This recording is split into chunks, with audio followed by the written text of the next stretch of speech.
home game, and it is the first Hoosier Heritage Conference game. We are in week 3 of the 2020 high school football season. When we return, a conversation with Michael Clevenger, Shelbyville's head coach. That's next on the Jones on the Body pregame show here on Muncie Sports Station.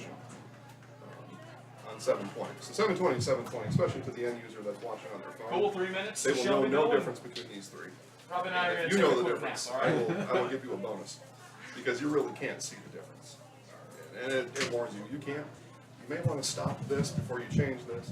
Yeah, just do what you got. I know what I'm doing. All right, and now what we're going to do is we're going to go on the different Like that last trip to the let's see. locker room. Yeah, 20. places that we told it to go. And just see if it's going to. Look at there it is. And then test our audio. What are we at? Delta Shelbyville, Shelbyville Delta. See, there's a bit of a delay.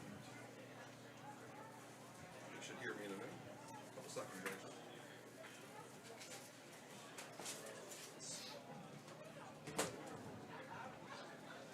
I can hear you in the background.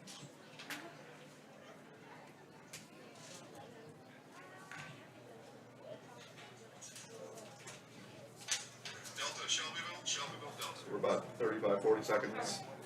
Video feed slower than audio feed, right? Mark knows that. That's for sure. That's for sure. Mark knows that.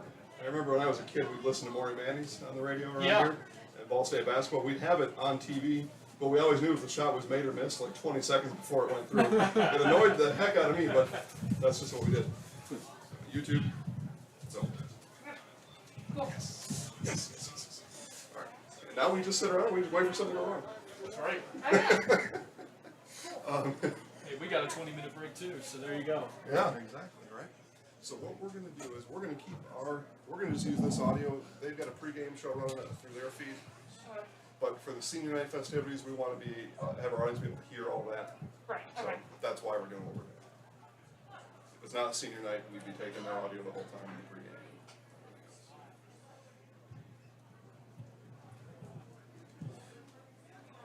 Okay, that's it. And now, They're lined up. if you see a Ginny, let me know. They're lined up? All right, go ahead and just put the camera over there. Where is, oh, sorry. No, I got it. Sounds good. Yeah, and then you just have to point it down. They'll just walk. They'll just walk. Right. Should I like follow them or just leave it? I don't know how it's all going to be formatted. If they're going to have their name read first and then they go, or so. Right now, Grant told them to go, so we'll find out together. Okay. At this time, we'd like to Just make a recognize look our at- seniors that's for the class of 2021 for cheerleading and football. I know the season went by pretty quick. First, our cheerleaders, leading off, Lily Markham. All right. Lily's escorted by her parents, Doug and April Markham.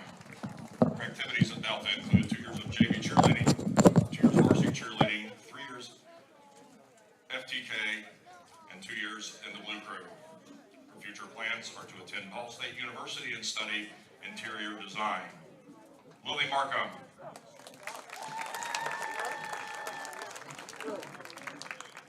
Next up, Mara Osner.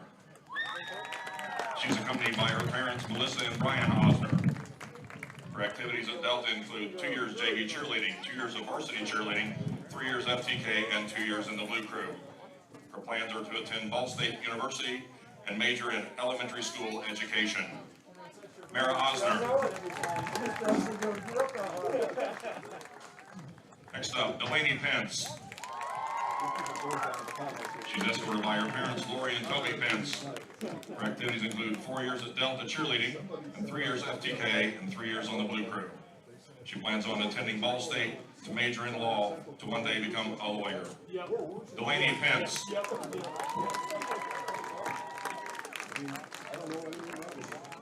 Our first football player is Luke Belangi. He's accompanied by his parents, Brian and Allie Belangi.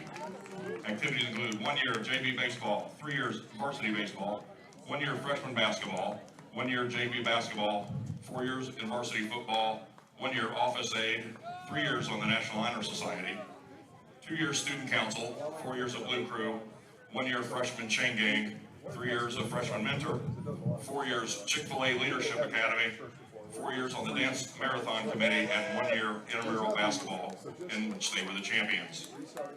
He plans on attending Ball State and studying finance. Luke Belangi.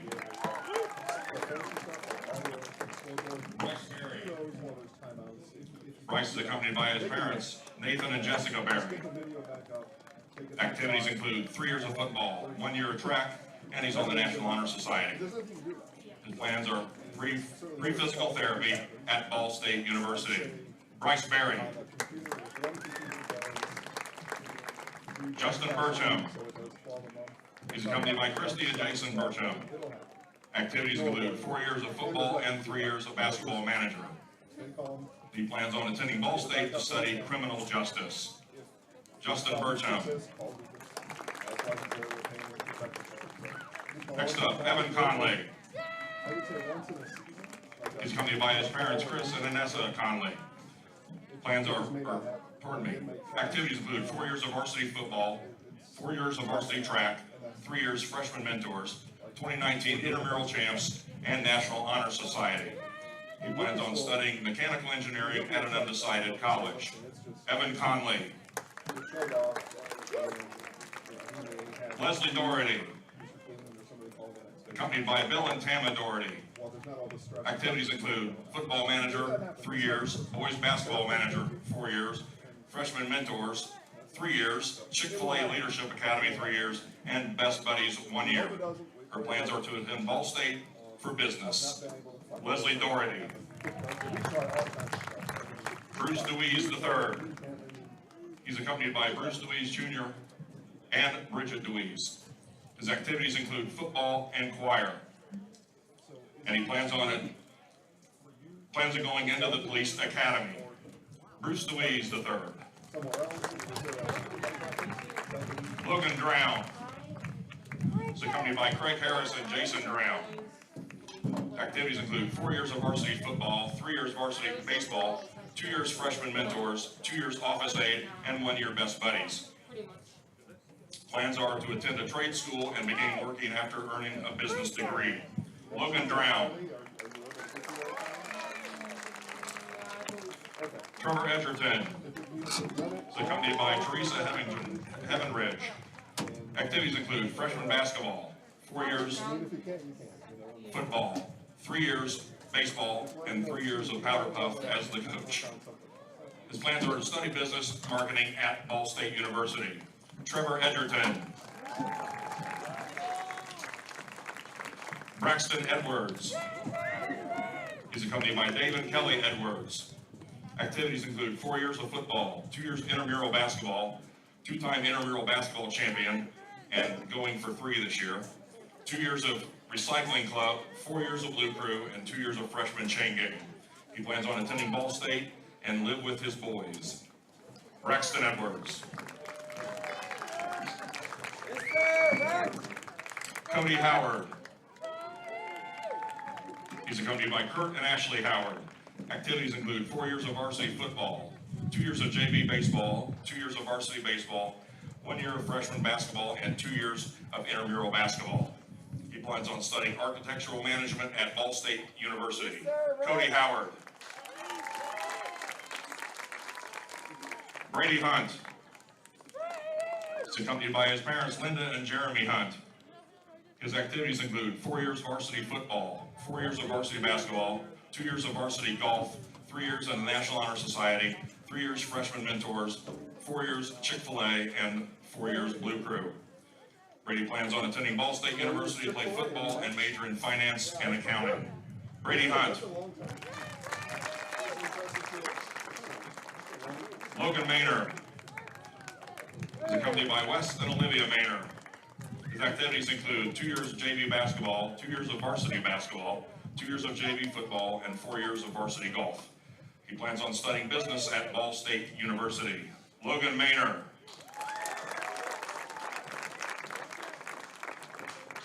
Logan Mick. He's accompanied by Scott and Cindy Mick.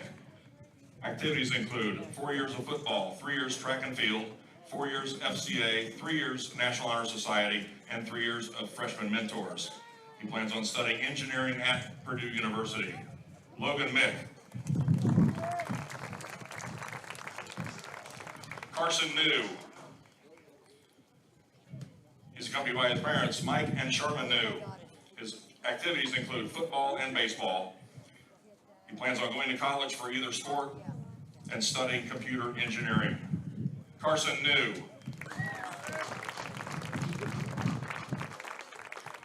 Braden Reynolds is accompanied by Judy and Mark Reynolds. His activities include 2 years of football. He plans on attending a trade school to be an electrician. Braden Reynolds. Jaden Ritchie is accompanied by Travis and Lenny Richard. Activities include concert band, jazz band, and football. He plans on going to Ball State after high school and majoring in political science. Jaden Ritchie. Jack Schaefer. He's accompanied by his parents, Matt and Becky Schaefer. Activities include freshman basketball, 4 years JV and varsity football, 3 years student council, and 2 years dance marathon. He plans on attending Indiana University or Ball State and major in business and marketing. Jack Schaefer.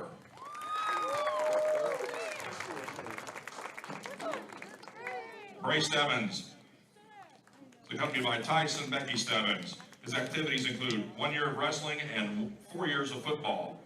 He plans on joining the U.S. Coast Guard. Bray Stebbins. Corbin Urich, accompanied by Rob and Judy Urich. Activities include freshman basketball, 3 years JV and varsity baseball, 1 year varsity football, and 1 year dance marathon. He plans to study political science at an undecided college. Corbin Urich. Javon Whitfield, accompanied by James and Shayna Whitfield. Activities include 4 years of varsity football, 4 years of varsity track, freshman basketball, and 3 years of intramural basketball. He plans on playing football and studying business at an undecided college. Javon Whitfield.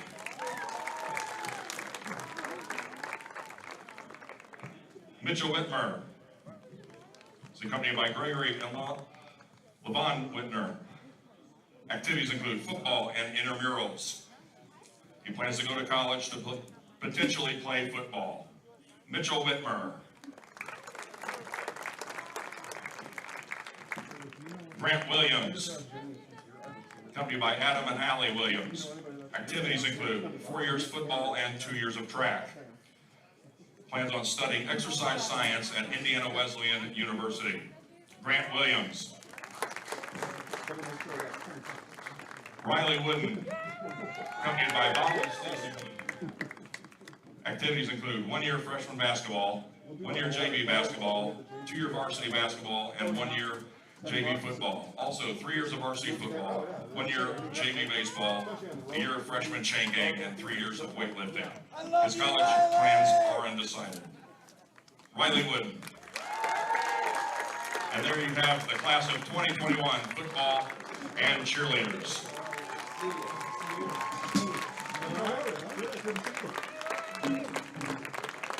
Hey.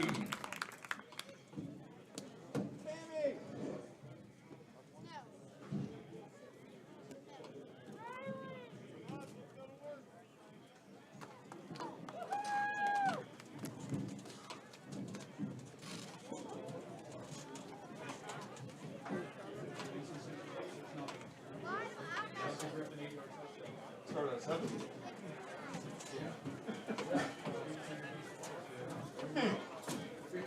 Remember swing passes? I remember bubble screen or whatever that was.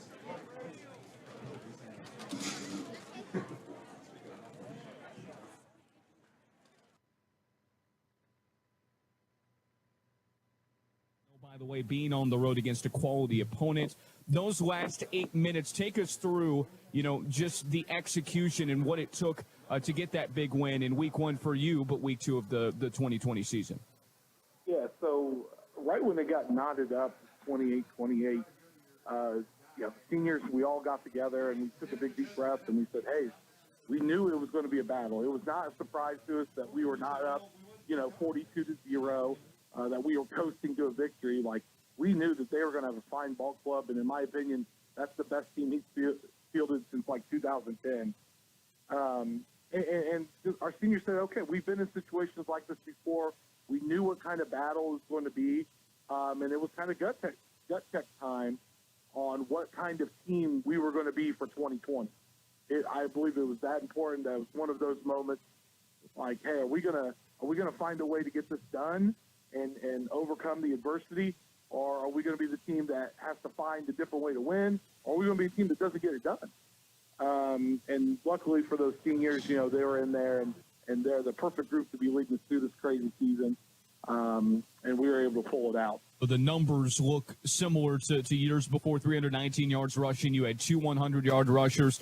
Brady was really, really efficient at quarterback, but it might have been the close from the defense. Parker Feletic had a big interception late in that game that helped you seal that game. But defensively, you always hang your hat on that, and a bunch of guys involved to touch the football, but the way the defense closed that game, because you get that lead 35-28 and have to really buckle down defensively, and I know that's what you hang your hat on for Delta Eagles football.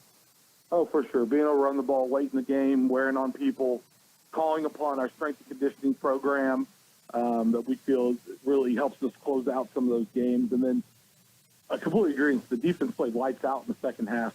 They got after it, held them scoreless in the fourth quarter. And so, you know, certain individuals like Logan Mainer played linebacker forever for us here. He's calling out the defense, and it's much tougher to do against Eastbrook because they're no huddle and they're going light speed and they're shifting, and he did a great job. And then Riley Wooden took over the game. He had 10 tackles, 2 sacks, and 3 tackles for a loss in the second half of that game. And so he just kind of stepped in and enforced as well, and I think it kind of opened his eyes to the kind of player he has the potential of being in 2020. Chris Overholt, the head coach of the Delta Eagles, their matchup in Week 3 of the high school football season is the Shelbyville Golden Bears this evening. And, Coach, it seems every single year, you know, it's natural to have turnover. You have seniors graduate, you got to replace them. But, the number of seniors that you have on your roster this year in key positions and guys that have paid their dues and also guys that are main contributors, you know, to just keep that momentum and that cycle going.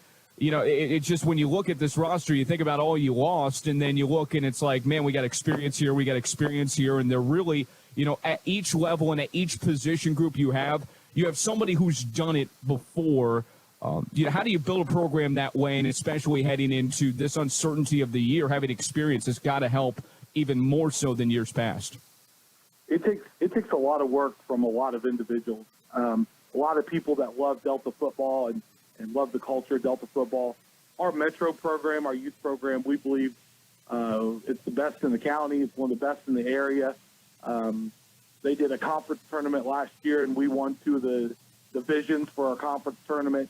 So our Metro guys are good. They're getting kids interested in football. Kids are sustaining. They're playing football. They're not, you know, going to other sports or quitting. And that's a big deal at that level. And then it transitions to our middle school.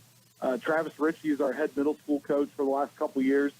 And we talk about the war of attrition every year, that if you have 30 kids that come out in 7th grade and you lose 5 of those kids every year all the way up to their senior year, you're not going to have a very strong senior class. So it's a war of attrition. It's getting kids to come out, making sure they're academically eligible, make sure they're physically preparing, make sure they're having a good experience within football while understanding our expectations. Your first Hoosier Heritage Conference matchup tonight, it's the Shelbyville Golden Bears in Week 3, your first home action. As well as you continue that momentum and come home, it's going to be different. 800 fans, you know, allowed into the game, 800 total that would be. And, you know, senior night, there's a lot of different factors here. And I know, you know, you're excited about some of the honoring that will occur tonight, but it's all about focusing on the football game at hand, right, Coach? Absolutely. They are a much improved team. They physically look like they have been working in the offseason. That's Shelbyville. You turn on the game film, and in the last few years, they look like a lot of kids that were young, that were not physically mature. You turn on the film now, and they are much bigger. They have 2 6-foot, 280-pound defensive linemen in there. They have a really physical defensive end H-back that looks great. I mean, he's 215 pounds, 6'1". And then they have the Lux kid that runs around, and he's one of the top track guys in our conference. He's just a sophomore. So you got to come ready to play every week in our conference. Throw the records out. At any time, someone can beat you. So we have big goals this year, but the biggest goal is to be 1-0 at the end of the night. Chris Overholt's the head coach of the Delta Eagles. Their matchup with the Shelbyville Golden Bears in Week 3 of the 2020 high school football season this evening. Coach, as always, thanks for the perspective in the pregame show. We'll talk to you after it. Oh, sounds great. Thank you. We'll continue on the Jones Auto Body pregame show right after this. You're listening to Muncie Sports Station. Hi, this is David Cox, president of the Meeks Mortuary and Crematory. I've been in the service industry for 22 years, which means I've cared about this community for 22 years. That's something I don't take lightly. High school sports is an extremely important part of this community. Meeks Mortuary is a proud supporter of Delaware County high school sports. We believe being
Hey, his lips are back to normal.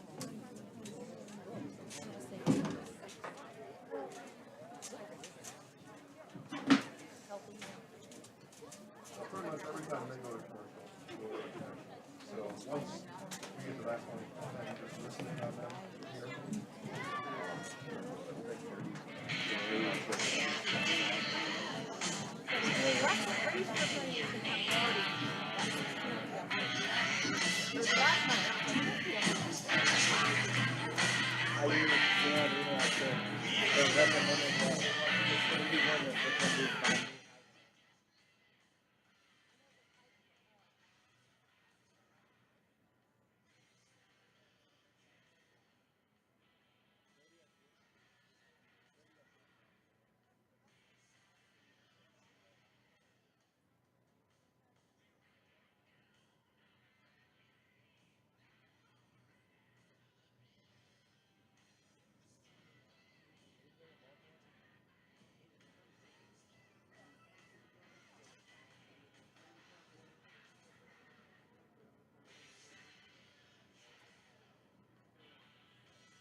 Just one thing, so I run to the phone and dial the number for Pizza King.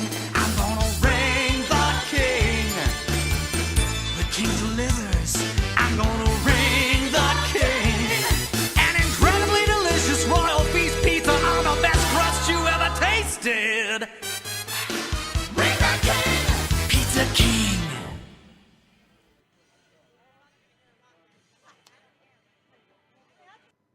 Our analyst this evening back in our studios is Sydney Groh. Let's identify the keys to the game, brought to you by Karen Dahl from Coldwell Banker Real Estate Group. Rob? Well, first of all, for Shelbyville, I think it's very important to establish your running game. Junior running back Skylar Pickett has 147 yards over the first 2 games. So that would take a little pressure off of that. Number one, your defense, who's given up 104 points in 2 games. And number 2, your quarterback's actually your backup tonight. Unfortunately, they lost their starting quarterback to a broken arm in week 1. For Delta, I say flex your muscles. With quality on both sides of the ball, this should be a game that you can control. a good blend of the run and the pass and shut down that Shelbyville running game. Karen Dahl from Coldwell Banker Real Estate Group is focused on your happiness in making a decision to buy or sell your home. Her expertise and client-first approach is what you need to take that next step. Remember, Coldwell Banker Real Estate Group and Karen Dahl guiding you home. You've been listening to the Jones Auto Body pregame show. Jones Auto Body fixes paint, chips, collision repair, and more. Give J.R. Fannin and his staff a call at 284-2593 so they can diagnose the problem in your car and get you back on the road.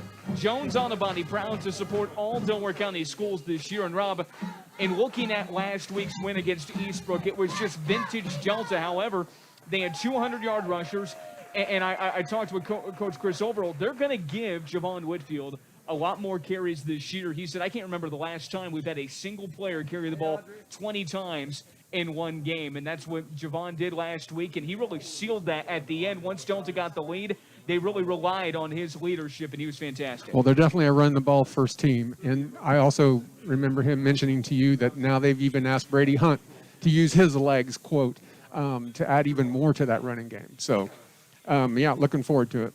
We'll keep going on the pregame show right after this. You're listening to Muncie Sports Station. Do you lose more than 15 days a month? Give me 3 here again. Our promise to find a safe vehicle for your kids, kept. Our promise to find a truck that can tow, kept. Our promise to find a flashy summer fun sports car, kept. At the all-new Grey Hubler Ford, when we make a promise, we keep it, including our low price promise. And now get 1.9% financing for 60 months during the Ford Summer Sales Event. The all-new Grey Hubler Ford. Promise kept. Hi, Adam Brown here with Tuffy Auto Service Center in Muncie. We want to first express our appreciation for this community who has supported us during this time. Our job here at Tuffy isn't to sell you a bunch of stuff you don't want or need, but is to educate you on your car and let you make the decision. I believe that God has put us in a spot to truly make an impact on this community. We will always put... Hi, I'm Matt Wolford, president of the IHSAA Foundation, and we need your help. We need your help so the youth of our community can develop advanced leadership skills. We need your help giving high school administrators and coaches the instruction and insight they need to be better role models and teachers. To learn more or to make a tax-deductible contribution, go to ihsaafoundation.org. You'll not only be contributing to the foundation of the IHSAA, you'll be contributing to the foundation of our community. For more than 35 years, online and through our branch office locations, Ruoff Mortgage has helped people discover, finance, and move into their homes with confidence. From the moment you send in an application to the day you get the keys, Ruoff keeps things moving exceptionally fast. By sharing knowledge and professional guidance, Ruoff Mortgage helps people see the potential and excitement in the homeownership experience. Visit one of our convenient branch locations or get started online at ruoff.com. Remember, Karen Dahl and Coldwell Banker Real Estate Group guiding you home. In 1938, Jay Lehman opened his heating and electric business in downtown Muncie. Now 85 years later, Lehman's Inc. provides that same quality service and installation for heating and air conditioning systems. If you're in need of service for your existing Hey, Sydney, system, after this spot, back to us, please. will Thank you. diagnose the problem and provide a proposal for repairs. If you're looking to replace your current home comfort system, Lehman's is a trained comfort specialist for this area. It's hard to stop a train. Call for an appointment to receive a free appraisal. Lehman's also offers financing for your new system. We're Lehman's. We're here for you. You're listening to Delaware County High School football on Muncie's Sports Station. Primed and ready for Week 3 action in the 2020 high school football season. Delta hosts Shelbyville in the Hoosier Heritage Conference opener at Delta High School this evening. The game time temperature brought to you by Lehman's Incorporated, 75 degrees and just few clouds. The wind was gusting from north to south, but has steadied for the moment as both teams out for the coin toss. And it will be Delta who will receive the football to start this football game. Shelbyville has deferred the football to the second half of play. The game time temperature brought to you by Lehman's Incorporated. Since 1930, Lehman's Incorporated of Muncie has been providing the same quality heating and air conditioning service and units. They are the trained comfort specialist for the area. It's hard to stop a train. Call for an appointment to receive a free appraisal. They're Lehman's. They're here for you. As we get ready for the kickoff, sponsored by Sheriff Gosselin Roofing And back deep to receive for both for Delta will be two men that they have a lot of confidence in, and that is Luke Belangi and Trevor Edgerton, both of which had a score a week ago. And Rob, this is one of those you want to get off to that quick start. Yep, and this first conference game, obviously you want to get off on the right foot. And I was looking earlier in the week at the coaches poll for this conference is unbelievable. You've got New Palette in 5A at number 3, and Mount Vernon number 4 in 4A, and Delta at number 9 in 4A, and Pendleton Heights receives votes, and Yorktown receives votes in 3A. It's a stacked conference this year. It's Eddie Carrizales who will kick away for the Shelbyville Golden Bears from left to right, back deep to receive parallel, both standing at the 19-yard line. Trevor Edgerton and Luke Belangi, right foot into it for Carrizales, and it backtracks Belangi, who just lets it go into the end zone. Once it crosses the end line, it's an automatic touchback, and that's the result as Delta starts their first offensive set here. The lineup's brought to you by Mitch Pippin Law. They're led by Ball State commit senior quarterback Brady Hunt, stands at 6'5", four total touchdowns, that is, a week ago. Javon Whitfield is his setback, 130 yards rushing a week ago. Wide receivers are Trevor Edgerton, Logan Mainer, and Titus Hill and Luke Belangi are the wingbacks. Hunt under center, right in the middle of the formation at the 20. They'll give it up to Whitfield. He's loose to the 30, near side, 35-40. 45 midfield on the Shelbyville side, dragged down by the back of his jersey at the Shelbyville 39-yard line. How about that start for Javon Whitfield in this game a year ago? 4 rushes, 191 yards. He scored on 3 of his 4 carries in the game. Great run by that young man. What a burst. Already at the 39-yard line of the Shelbyville Golden Bears. Quick 1st and 10 again. 2 wide receivers, 1 to either side. They fake it to Whitfield, roll Hunt out right. He'll throw a dump off that's caught at the 35-yard line, and up the field moves Titus Hill, his first catch of the season, very close to another first, a yard short of it. So Hunt on a 2nd and 1 at the 31 of Shelbyville. They're moving quickly, man in motion. This is Belangi, a pitch to the near side, 30. He moves a blocker. It's Whitfield in front at the 20. He'll step out of bounds, and it might have been Whitfield with an illegal block there. I think might have held. This one might be coming back on Whitfield's contact. Yeah, I think you're right.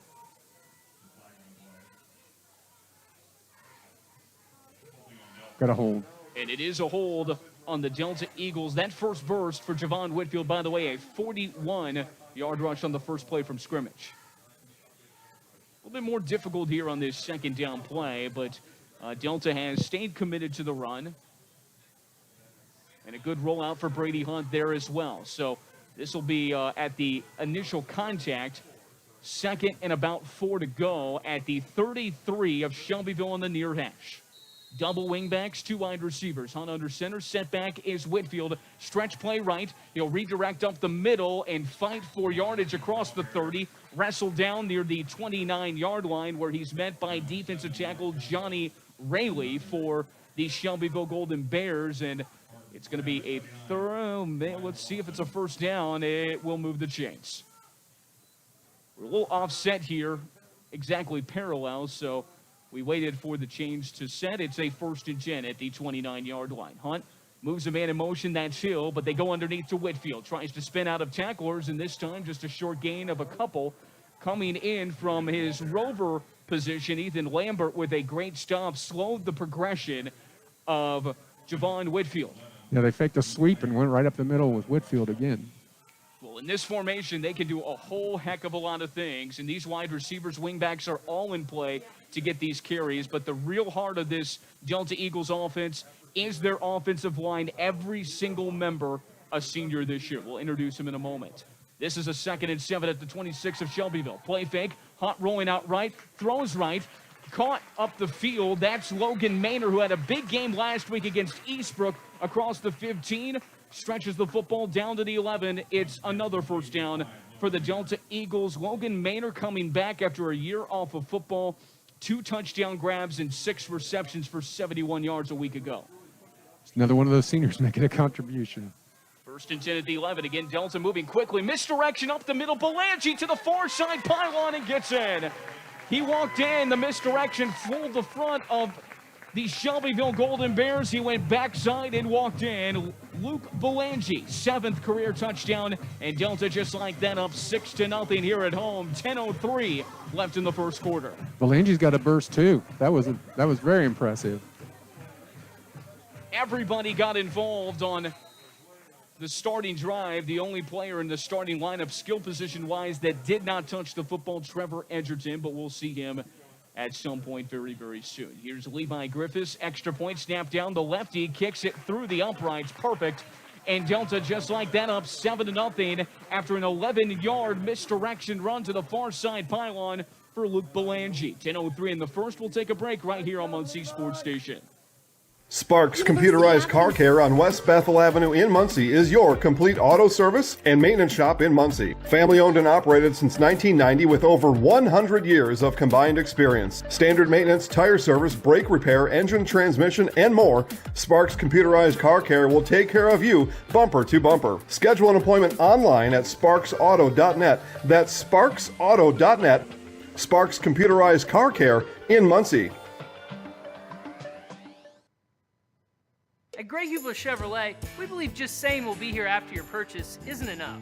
That's why we have the Greg Hubler Promise, which comes on every pre-owned vehicle purchase. It's so much more than a 12-month, 12,000-mile warranty for your vehicle. This is a promise that whenever you need us, we'll be here for you.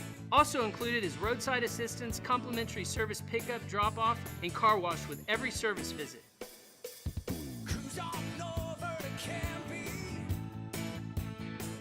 Visit GregHublerChevy.com. Dahlia, or look them up at worryfreeroof.com. Here's the kickoff from Delta, and it bounced at the 25 and gave room for them to get under it.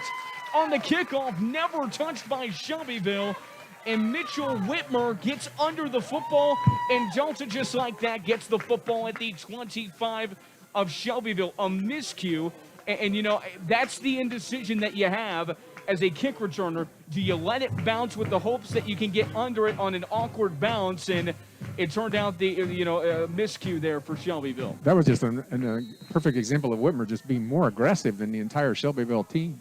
So here's the 1st and 10, quick drop. Hunt on an out route, finds Mainer at the 21, cuts upfield to the 20, stretches the football to the 19 after a good tackle from Aiden Tong, but after a 7-yard connection between Hunt and Mainer. His favorite targets so far this year.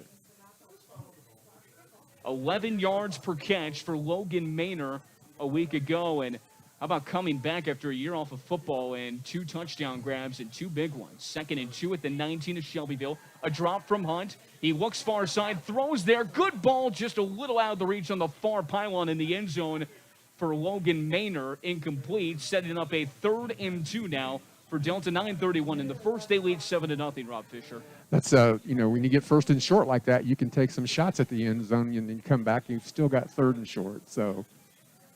Hunt completed 66% of his passes last week. They want that completion percentage to be closer to 70% this year. Here's the 3rd and 2 at the 19. Misdirection, Belangi in the backfield, and they blow it dead before the play is allowed.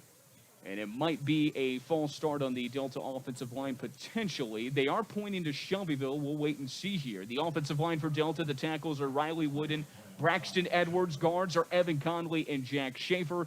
And the center is Logan Mick. The penalty was on Shelbyville, which will give Delta a 1st down. And we mentioned before, this offensive line, all seniors this year. And that puts a smile ear to ear for head coach Chris Overholt.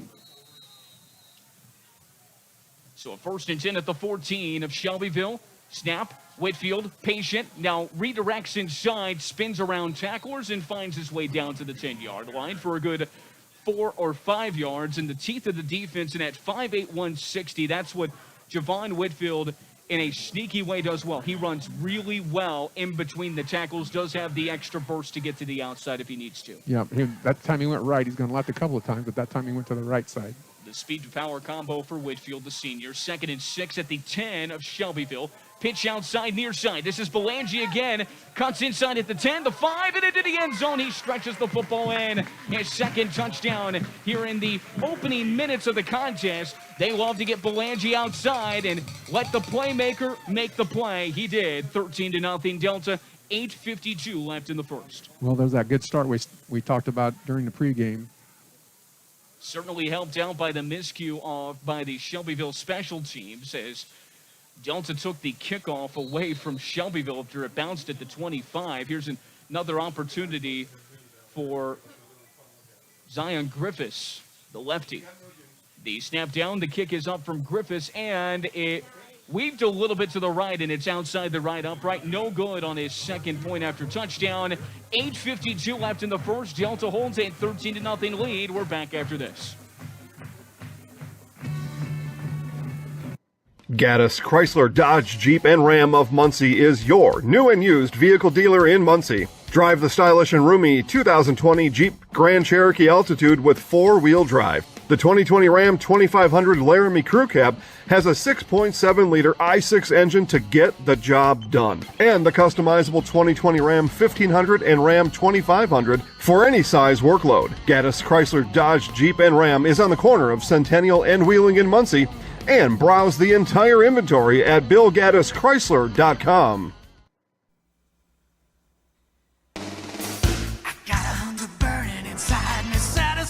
Just one thing, so I run to the phone and dial the number for Pizza King. I'm gonna ring the king. The king delivers. I'm gonna ring the king. An incredibly delicious royal feast pizza on the best crust you ever tasted. Ring the king. Pizza King.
6'1" size, but don't let that fool you. Coach Overhaul calls him unblockable. We also I know he talked about how quick he is too, and there's proof in the pudding right there. He was in the quarterback's face in a hurry. Yeah, we'll tell that story here in a moment. It's quite remarkable for 6'1", 235. He's a senior. It's Eddie Carrazales with the snap, the punt, near side. It'll bounce, and Trevor Edgerton will let it go, but Delta in great starting field position again. They'll start at the Shelbyville 40 with 7 minutes left in the first quarter. And the two-way starter, that is Riley Wooden. He's a staple there at left tackle. Last year in his first significant action of his career, he had 7 sacks in 7 games, missed 3 games last year, and getting some NAI looks, some low Division I, but that 6'1" size holding him back from some of those bigger offers. And, you know, there's ways to move him around the defense. And I asked Chris Overhaul, I said, does he have the foot speed? And he said, he's the 3rd fastest kid on our team. It's amazing. Here's the 1st and 10 at the 40. This is Stitt to the outside 30, down to the 25, inside the 30, still on his feet to the 20, to the 15, and tumbled down at the 10-yard line. That is the younger brother of Wesley Stitt, Abram Stitt, the same exact number at 2. And those were plays that his older brother would make. 30 yards on the carry for Abram Stitt, and a 1st down and goal for Delta.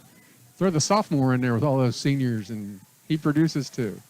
1st and 10, or 1st and goal at the 10-yard line. Under center is Hunt, offset eye right, man in motion Stitt. They'll misdirect inside. This is Titus Hill through the middle of the formation to the 5, sheds a tackle at the 2, and tumbles into the end zone. Delta now up 3 scores. It's 19-0 with 6:34 in the first quarter left. Delta can hit you with several running backs. Obviously, there's 2 that we didn't, you don't premiere in the pregame, and they produce that and that scoring drive. It's the 4th player to carry the football here in the opening frame for Delta, and their starters have spread it around as far as touches. 2 catches for Logan Mainer as well. And Delta off to a great lead as the snap down. Zion Griffiths for the extra point. This time he converts.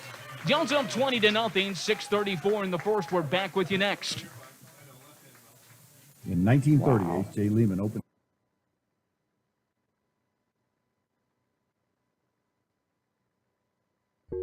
Our promise to find a safe vehicle for your kids, kept. Our promise to find a truck that can tow, kept. Our promise to find a flashy summer fun sports car, kept. At the all-new Greg Hubler Ford, when we make a promise, we keep it, including our low price promise. And now get 1.9% financing for 60 months during the Ford Summer Sales Event. The all-new Greg Hubler Ford. Promise kept.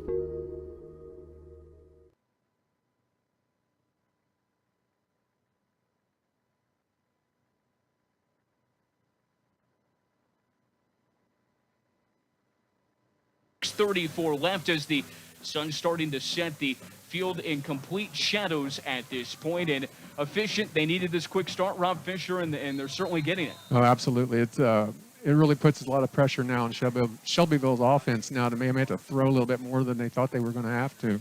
Here's Zion Griffiths with the kick, and again, it goes by the kick returner. This time, Kayla Lux with some space at the 9, and then it closes quickly. The special teams of Delta all over it, led by a couple of players, including Carson New, who got to the 10-yard line, and that is where Shelbyville will start again for drive number 2 here in the first quarter, Rob Fisher. Just a lot of indecision on Shelbyville's special teams, whether to catch a ball or not catch a ball, and this is the second time now that they've put him inside the 10-yard line. Well, it's that in-between hop, and it's not charging, and just one of those things where do you go for it and think it might go by you? I would think you'd want to be more aggressive to go for it, because if it goes by you, it might go into the end zone. Yep. So here's Shelbyville. Colton Atkins again, the junior quarterback. Skylar Pickett had a couple nice runs on drive number 1. It's the short shotgun, otherwise known as the pistol. 1st and 10, right-hand side. Pickett in the middle. Not a whole lot of space there, as in a hurry, Grant Williams stops that for no gain. Pickett trying to move inside the tackles, and not happening with Grant Williams right in the middle. They're going to move through these defensive linemen as much as they like the staples of Riley Wooden and Evan Conley. Two other starters on the front are sophomores, Hunter Wallace and Isaiah Brewer, who they hope are going to become the heir apparents to Wooden and Connolly. Here's another run for Pickett, and he runs right into outside linebacker Braxton Edwards. After a 3-yard gain, Edwards stood him up, and a 3rd and 7 coming up after the stop from Edwards. You know, the offensive line of Shelbyville's really got their work cut out for them. I know their center's a freshman, and they've got another 2 or 3 underclassmen up there battling these the experience of the Eagles' defensive line. And this is all about progress, too, for Shelbyville. All 5 of their offensive linemen will return next year, which is very important. They have 2 starters that are 3-year starters on the line, and they do look much more the part, and they've worked hard this offseason. Here's the 3rd and 7 as Atkins on a stretch, and the fumble on the ground. It'll be picked up by Delta and into the end zone. Tumbles Hunter Wallace, the sophomore, picks up the miscue on the missed exchange between Atkins and Pickett, and Delta up 26-0. Hunter Wallace, the sophomore, for a score. That's one way to have a homecoming. And so some agility there, a little balance act, picking that ball up and staying on his feet and be able to run it into the end zone. And he shielded quarterback Colton Atkins from getting it, too. All by standing up, picking it up in one motion and walking into the end zone. Delta up 26-0, 5-12 in the first quarter. Zion Griffiths will try the extra point again. Last year in this very game, Delta forced 6 turnovers, 3 interceptions, 3 fumble recoveries. That's the first turnover, really, of the evening if you count the kickoff. Here's Zion Griffiths for the extra point. Up and through, and Delta leads 27-0. 5-12 left here in the first quarter. We're right back on Muncie Sports Station after this. Hi, I'm Matt Wolford, president of the IHSAA Foundation, and we need your help. We need your help so the youth of our community can develop advanced leadership skills. We need your help giving high school administrators and coaches the instruction and insight they need to be better role models and teachers. To learn more or to make a tax-deductible contribution, go to ihsaafoundation.org. You'll not only be contributing to the foundation of the IHSAA, you'll be contributing to the foundation of our community.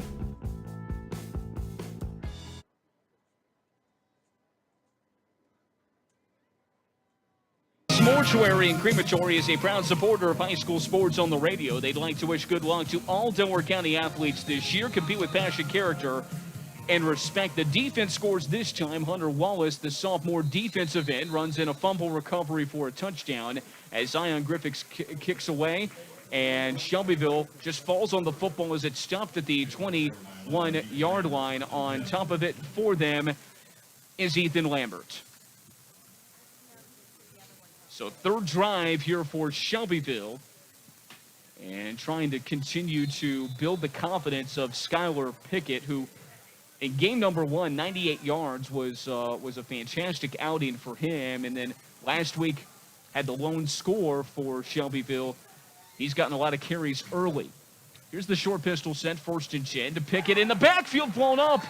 Great job. Tackle for loss for Evan Connolly at defensive tackle. As Chris Overholt told us last week, he was being double-teamed a lot, which he was fine with. Other guys got loose, but Connolly from his defensive tackle spot spun through, and there was no chance there. Yep, he blew right past that offensive lineman. 15 tackles for loss a year ago. That's his 2nd of the year already.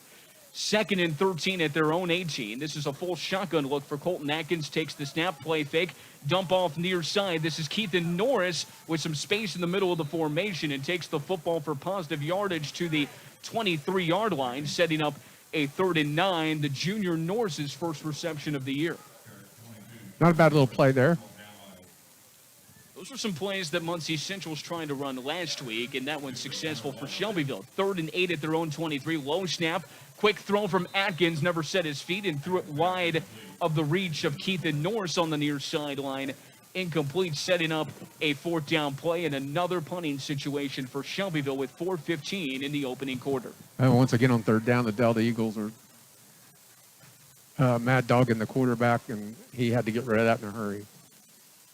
And that's just the defensive line being that much stronger for Delta. It's their strength on the defensive side of the ball, and you could argue that their offensive line is also the strength offensively. Here's Eddie Carrazales Gets the snap, had to step back to get it, and this is a good punt. Backing up, Trevor Edgerton, he catches it at the 40 on a fair catch, and that's where Delta will set up, and this is where Shelbyville would like to flip the field in more drives. A great punt from Carrazales of about 45 to 50 yards. That's a great punt, yeah. So Delta already with a 27-0 lead, 4:09 left in the first quarter, and they look to add to it.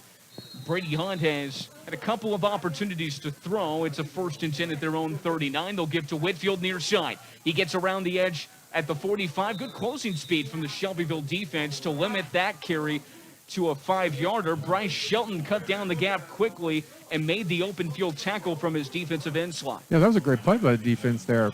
That's impressive.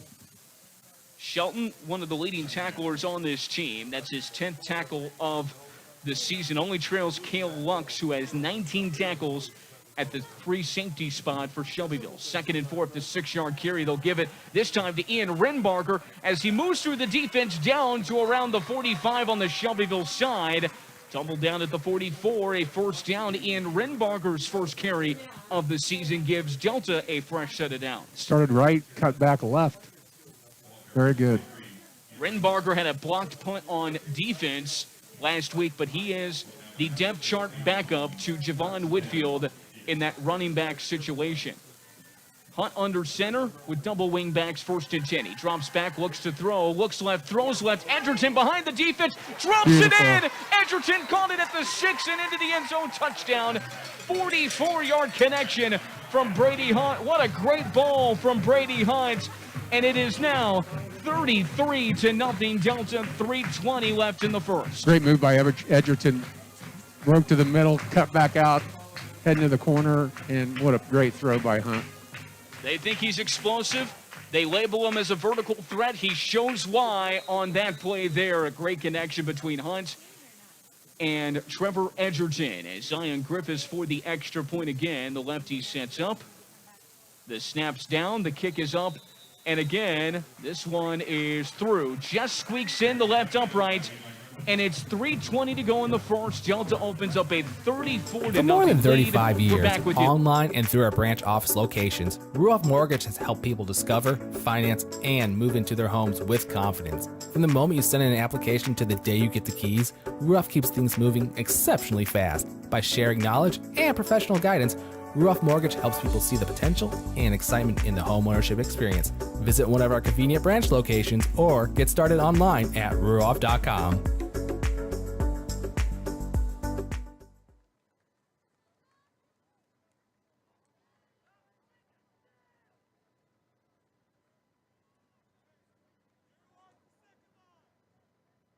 To Delta High School, Delta opening up a 34-0 lead on their opponent Shelbyville. 3:20 to play in the first quarter as Zion Griffiths will be the man to kick it away. He'll back up in his position and punch it through on a squib kick. It'll scoot up the middle of the field, caught by Alex Macararia, and down around the 25-yard line is where Shelbyville will set up in their own territory. We'll pause 10 seconds for station identification right here on Muncie Sports Station. Muncie's Sports Station, WXFN, Muncie, 1340 AM, and W275 AJ Muncie, 102.9 FM. Delta a year ago in this matchup got off to a 54-0 lead after one quarter. They are off to a 34-0 start here in the 2020 version. 3:17 to play in the first. On 1st and 10, it's Pickett trying the right-hand side, denied for any extra yardage by both Mitchell Whitmer and Logan Drown, but a 2-yard gain for Skylar Pickett on 1st down. Pickett, a 5'8", 155 junior. Amazingly enough, as a freshman, he got his first start of his career, and it happened to be against the New Palestine Dragons, who had the best defense all year long. Welcome to the big leagues. Right? Here's Colton Atkins on 2nd and 8. Pickett gets the give and goes up the middle. A power run there across the 30 down to the 31. I believe that year in the regular season, New Pal allowed just 3 points per game. So, yeah, that's quite a welcome for a freshman. But now Skylar Pickett's a 3-year starter and starting to gain some experience and has had his best start to any season of his career. 3rd and 5 at their own 31 for Shelbyville. Atkins drops back to throw, rolls right, throws right, and over the head of Kayla Lux. Looking on the rollout, staying right with him step for step was outside linebacker Mitchell Whitmer. And a quick 4th down again. Shelbyville to punt with Eddie Carrazales. He's been busy here in the first quarter. Really good coverage by Whitmer there. I don't think Atkins had a chance to complete that thing. He would have had to really thread a needle to get that in there. And Trevor Edgerton, who just burned a cornerback for 44 yards for a touchdown, is back deep to receive this kick. It was a really good punt, about 50 yards for Eddie Carrazales the last time out. Back foot's on the 16, gets the snap and gets it away near side. This one not nearly as long, drops at the midfield and stops right there after Shelbyville's Ronnie Rodriguez secures the football at the 48 of Delta, and Delta with 2:08 in the first will take over again with a 34-0 lead. Luke Belangi with a pair of scores. Trevor Edgerton a score. All over the field, they're getting Hunter Wallace a score, Titus Hill a score. They've spread it around here in the opening frame of getting in the end zone. Under center is Hunt, that classic wingback set. In motion, Abram Stitt. They fake the end around, and underneath, this is Renbarger, I believe, down to the 45-yard line. That was a powerful run. Wait as he gets up to secure that was Ian Renbarger. Oh, nope, that was Titus Hill, excuse me, for a nice carry. Give him about 7 on the first down carry. I like Hill. He's a good running back. That misdirection inside, you can lose track of the number awfully quickly. Back in the backfield, Whitfield, they fake the end around to Stitt. Here's Whitfield out of a tackle, going to the near side. Gets it out around another tackler, stiff arms another, and across the 30, he tumbles down at the 29. That had a lot of highlights in one big run and a big first down for Javon Whitfield. 16 yards. That's one strong kid. He took a couple of guys with him for a few yards. Some jukes, some stiff arms, and Javon Whitfield, a nice 16-yard carry in the first quarter, runs of 41 yards and 16 yards. He's been awfully impressive. 1st and 10 at the Shelbyville 28, right back to Whitfield, middle of the field. This time, he swung around into the arms of defensive lineman for Shelbyville. This is Johnny Radley. He swung around and dropped. That was a good penetration by Johnny Radley. Yep, he wrapped him up very well. No gain on first down, inside 60 seconds in the first. Delta leads 34-0 here in their home opener. The setback is Whitfield. In motion, Abram Stitt. He gets the pitch outside. Cuts inside, spins around traffic to the 25, on his feet, and backs his way down to the 20, a yard short of the first down. He's looking good. They did say he'd get some carries in this game. Abram Stitt, just a sophomore, a 3rd and 1 setup here. As Hunt quickly to the line. A quarterback sneak will get the first. He was so successful with those opportunities a year ago, and just 1 yard needed. The offensive line did most of the work and pushing him for the fresh set of downs. Clock stops at 21 seconds in the first. Delta 1st and 10 at the Shelbyville 16. It's been quite a quarter.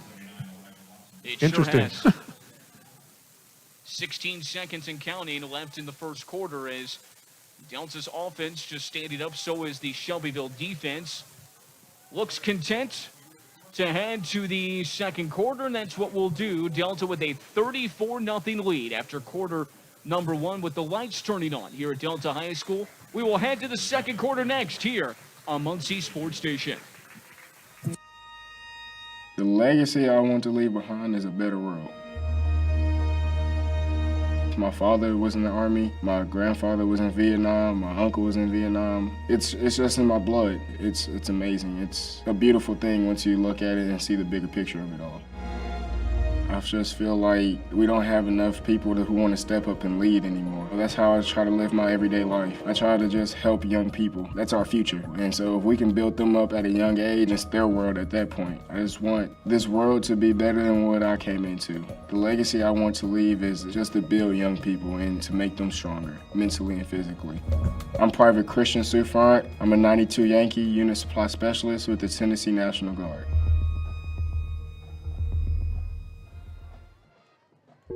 Our promise to find a safe vehicle for your kids, kept. Our promise to find a truck that can tow, kept.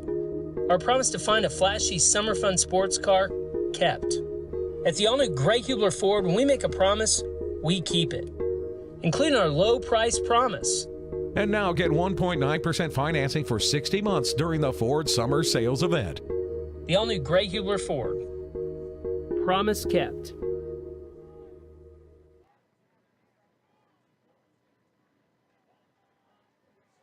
That we highlighted in the pregame show they needed. Yeah, it's just a matter of you flex your muscle and you take control of this thing just like you're supposed to.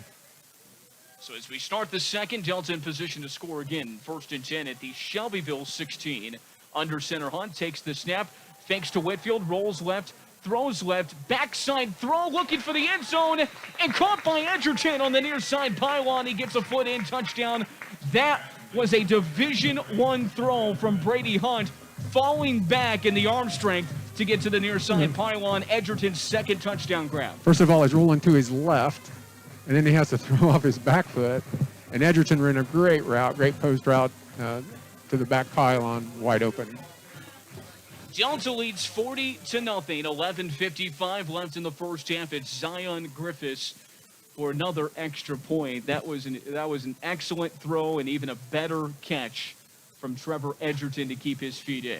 The lefty Griffiths, snap high but put down, kick is up, and it is through. Just over the crossbar, and Delta enjoys a 41-0 lead. 11:55 left in the first half.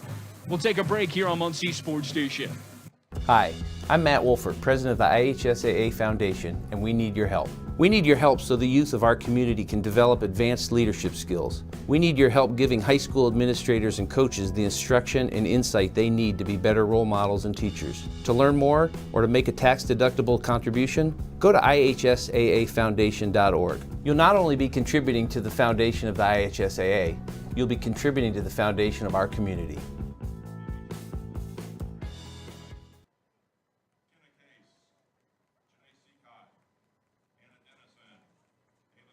Leads 41-0 over the Shelbyville Golden Bears in Week 3 of the 2020 high school football season.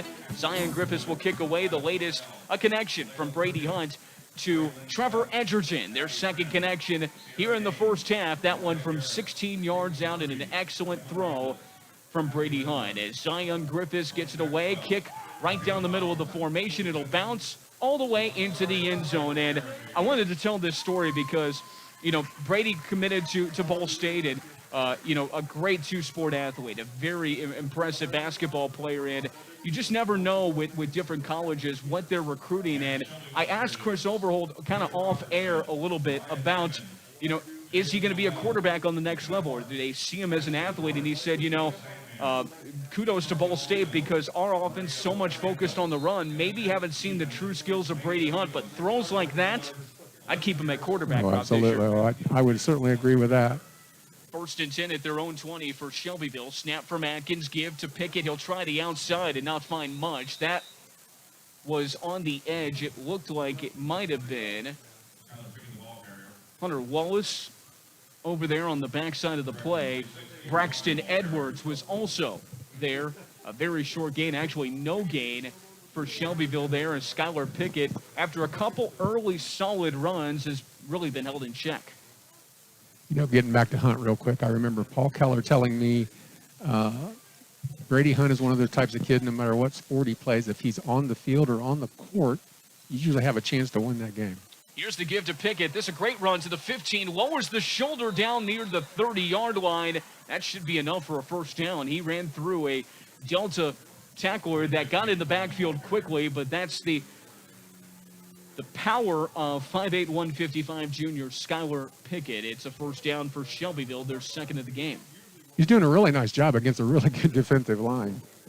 He's had 48 rushes through 2 games. That's quite a heavy load for the junior. Here's Colton Atkins, the snap, the stretch play right. This is Pickett, redirects inside and just fights for positive yardage down to around the 32-yard line. The stop from Riley Wooden, the senior.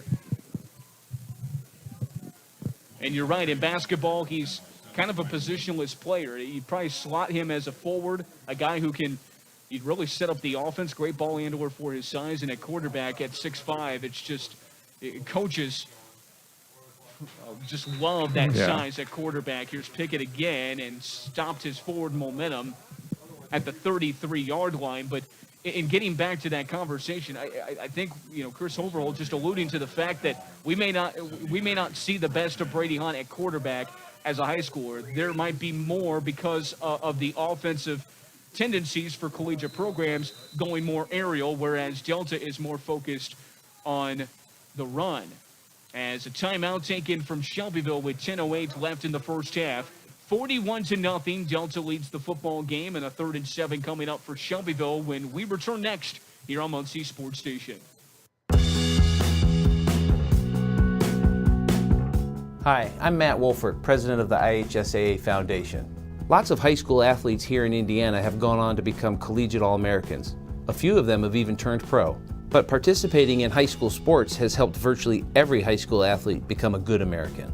That's because playing high school sports teaches life lessons like the importance of persistence, teamwork, tenacity, preparation, and hard work.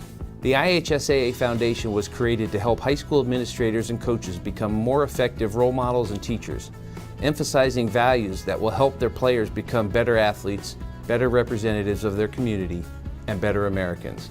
To learn more or to make a tax-deductible contribution, go to IHS. Agent Jason May at 747-7100. Here's Atkins on a throw on a 3rd down and 7, and short arms the pass intended for Kayla Lux. In the middle of the formation at the 40-yard line.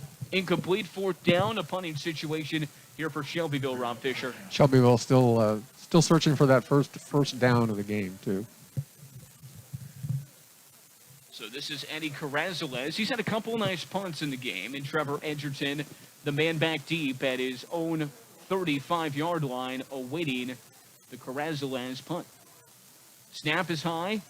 He gets away, though, and this is a nice punt that will land around the 42. And Edgerton picks it up, far sideline, 45 midfield, 45-40. Still on his feet and tripped up at the 36. Oh, a quick decision from Trevor Edgerton, and he turns it into major positive yardage and major good starting field position for Delta. They'll set up at the Shelbyville 36.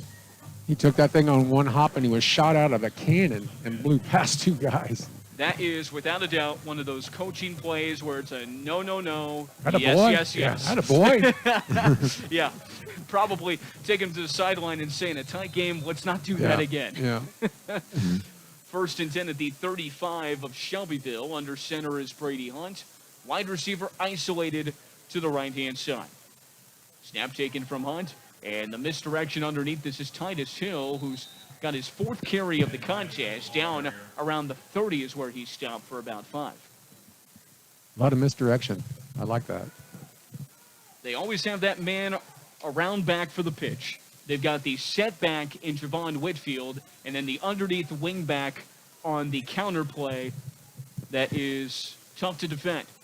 2nd and 4th to 29, and here's the underneath. This is Renbarger across the 25 down to around the 21, and the beauty of this offense with the double wingbacks and the different ways you run, if you're a setback, you're doing counters, you're doing pitches, you're doing stretch plays, so it's pretty interchangeable from wingback to running back, which means you basically have 3 running backs in the backfield, and the wide receivers also play that reverse type of play too. And they've got the personnel to be able to do that too. It's all interchangeable. There's no doubt about it.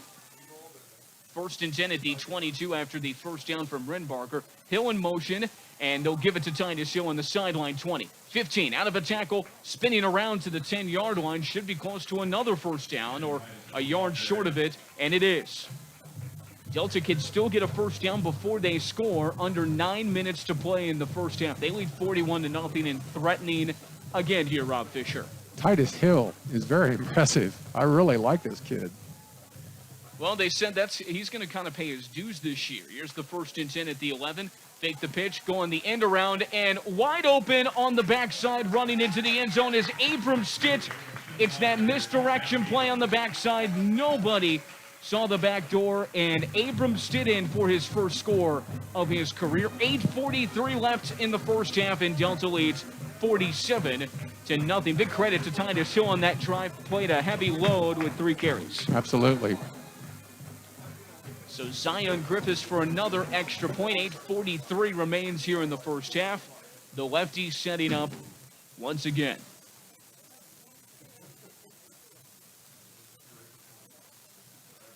The snap down.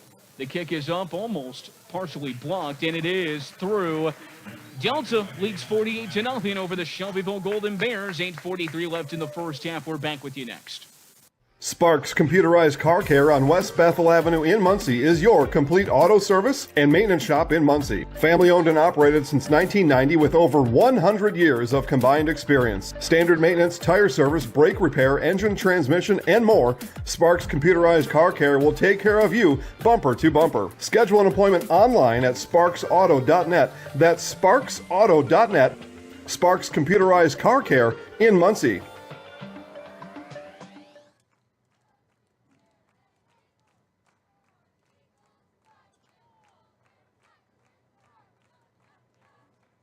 Detailing and pressure washing, let them make taking care of your car simple.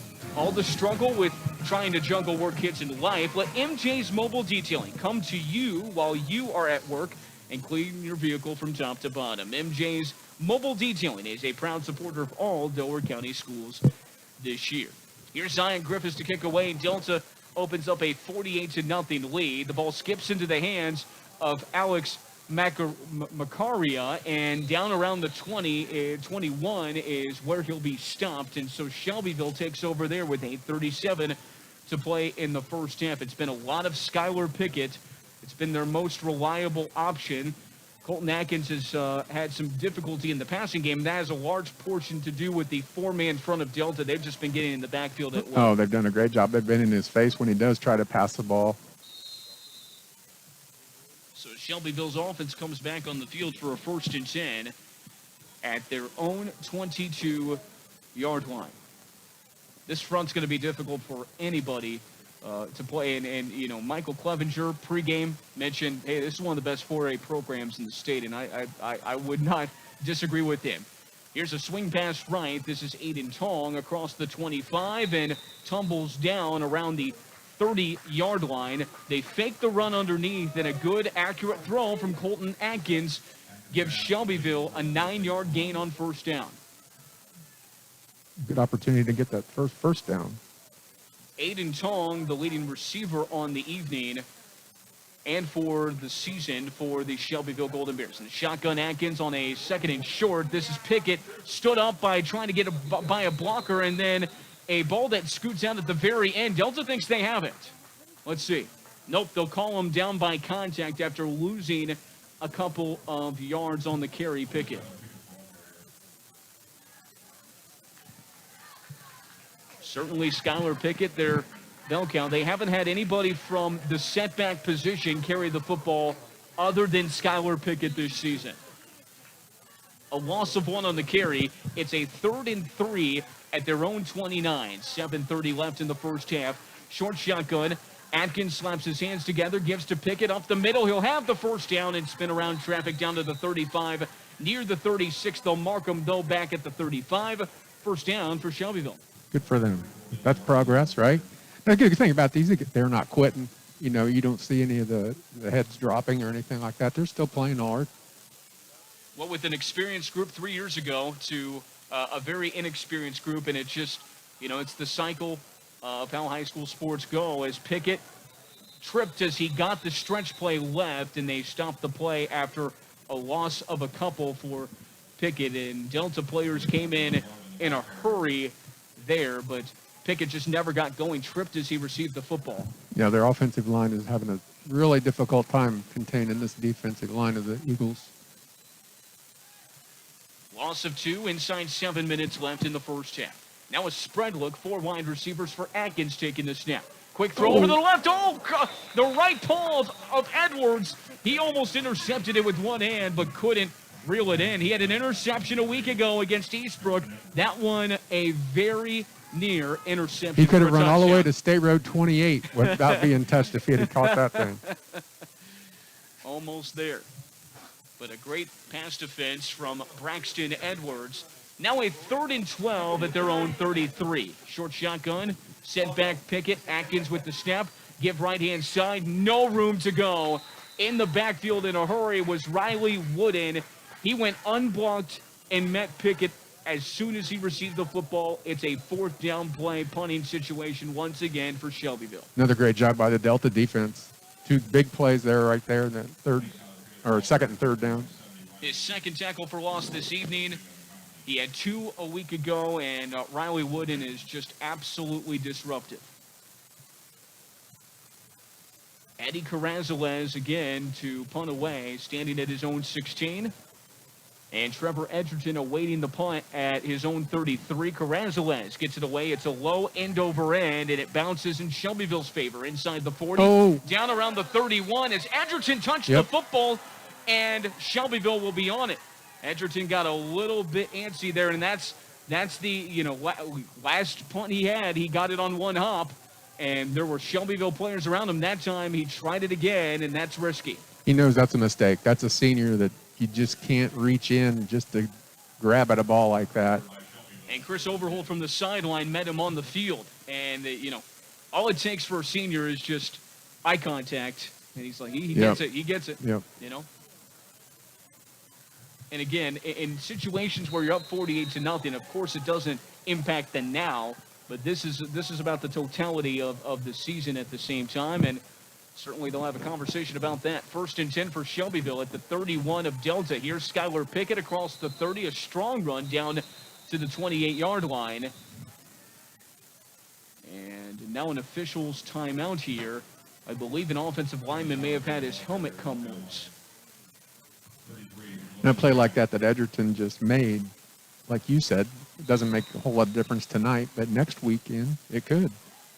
And that's the forward thinking that Delta's always preached because, and I would think Yorktown does too, when we talked to Mike Wilhelm post-game in 2 runaway wins, he's thought that same way about the things that they can fix. As Skylar Pickett this time, not much doing in a backfield in a hurry. Evan Conley was there, so was Isaiah Brewer for a loss of a couple.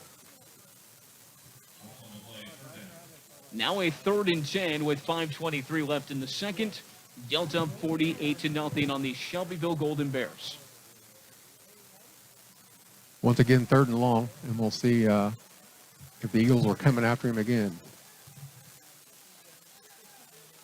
Colton Atkins in the pistol, 2 wide to the right, 1 to the left, snap, stretch play right, and a fumble on the ground, recovered by Riley Wood and forced by Evan Conley. Conley wrapped up Pickett, poked out the football, and Riley Wooden falls on it. Delta takes over at their own 34-yard line, the second turnover of the night for the Shelbyville offense.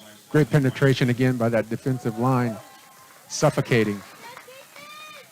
And Evan Conley tackled for loss as well, and those are tag team guys that combined a year ago 29 tackles for loss. 1st and 10 at their own 33 for Delta, looking to add to an already 48-0 lead. On under center, 2 wide to the right. They'll give this time to Ian Rimbarker over the left-hand side, up to the 35, cut down around the 37. Giving an opportunity for others to get involved and played a role on defense, as we mentioned earlier in the broadcast. And, this is one of those games where you just spread it around, not try to work anybody too hard. 2nd and 5 at the 38 of their own. Here's a pitch outside. This is Abram Stitt.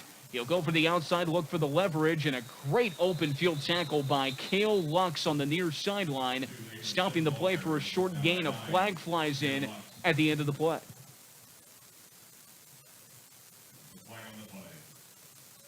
Holding on Delta will back them up after they tried to get Abram Stitt loose, but the pursuit was excellent from the Shelbyville defense, and Kayla Lux, who they champion as their best overall football player. He's all of 5'7", 140, a sophomore, but he's had some brothers at Shelbyville who have done some spectacular things. Damon Lux was an excellent wide receiver for several years, and a long lineage of Lux players.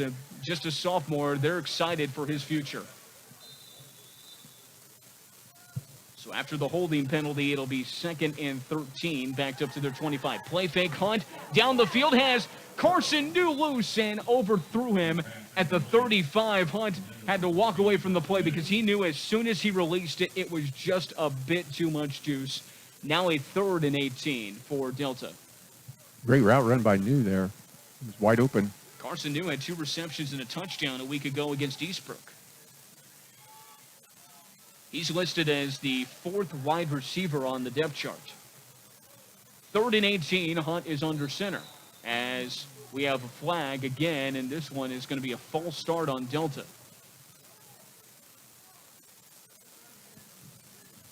The old joke is the man that jumps is where the side of the play was going to go, so he could get off the line Good call. quickly. Yeah.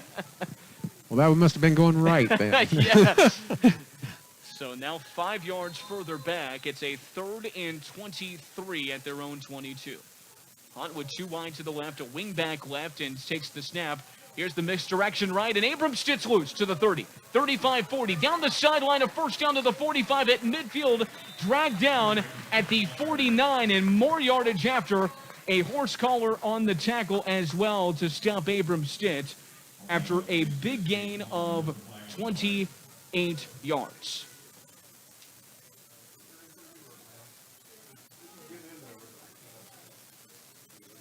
What a night for sophomore Abram Stitt. And again, they say he's just like his brother, Wesley Stitt, who was an all-purpose guy last year. At different points, I believe it was game 7 or 8 last year, he was averaging 13 yards per rush. Just a big play waiting to happen. They think his younger brother is the exact same style of player. Well, his younger brother may be averaging more than that tonight per carry. He's had some big ones. So after the penalty of the horse collar, the momentum stopped at the 49. That's a 15-yard penalty. And Delta's first down will start at the 33 of Shelbyville. Snap from Hunt. Stretch play. They fake it. Hunt drops back. Throws over the top and contact in the secondary to prevent a reception. And it will be pass interference. The ball intended for Justin Burcham for Delta at the 15-yard line. And back-to-back big penalties for Shelbyville. It almost looked like the cornerback saw what was about to happen on the backside and just about all he could do. Contacted the receiver. Yeah, it may have been a good play to keep him out of the end zone. Justin Burcham right there. Let's see. They're keeping it at the 33. And I think they'll mark it off. Yeah, now they're going to mark it off.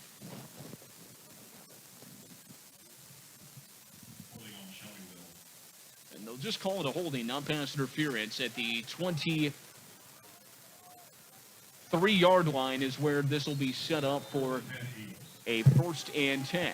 Under center Hunt, double wingbacks, snap taken. Ian Renbarger, middle of the formation, spun down across the 20, down to the 18-yard line, and another penalty flies in. Almost seems like they're pointing at the Delta side of things. Oh, no, face mask on Shelbyville. Another personal foul penalty. That's the 3rd of this drive. It was horse collar, then holding, defensive holding, and now a face mask on Shelbyville, which will set up Delta in even better field position, Rob Fisher. They're shooting themselves in the foot now. A lot of penalties piling up.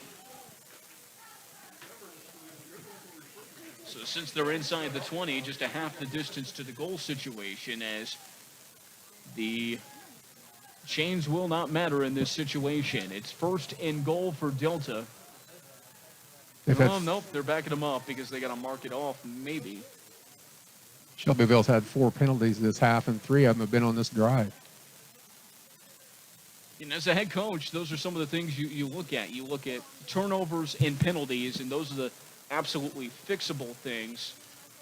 And certainly a couple turnovers, but up until this point, like you mentioned, not a whole lot of penalties, but that has changed. Looks like they may have wiped off that penalty. 1st and 13. And here's the give inside to Renbarger. Renbarger across the 10. Tumbles down and may have lost the football. Looks like Delta got on the football at the 10-yard line where momentum was stopped anyway. And it's a 3-yard gain from Ian Renbarger. Delta had 2 fumbles last week, one from Brady Hunt and Luke Belangi. And it's one of those things, again, a head coach, it'll just drive you crazy, those fumbles. Oh, yeah. So Brady Hunt now under center and a new back in the backfield.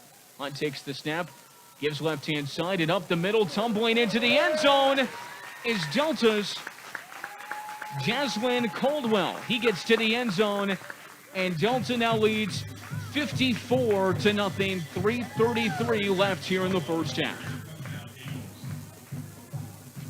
A freshman gets his first score of his career.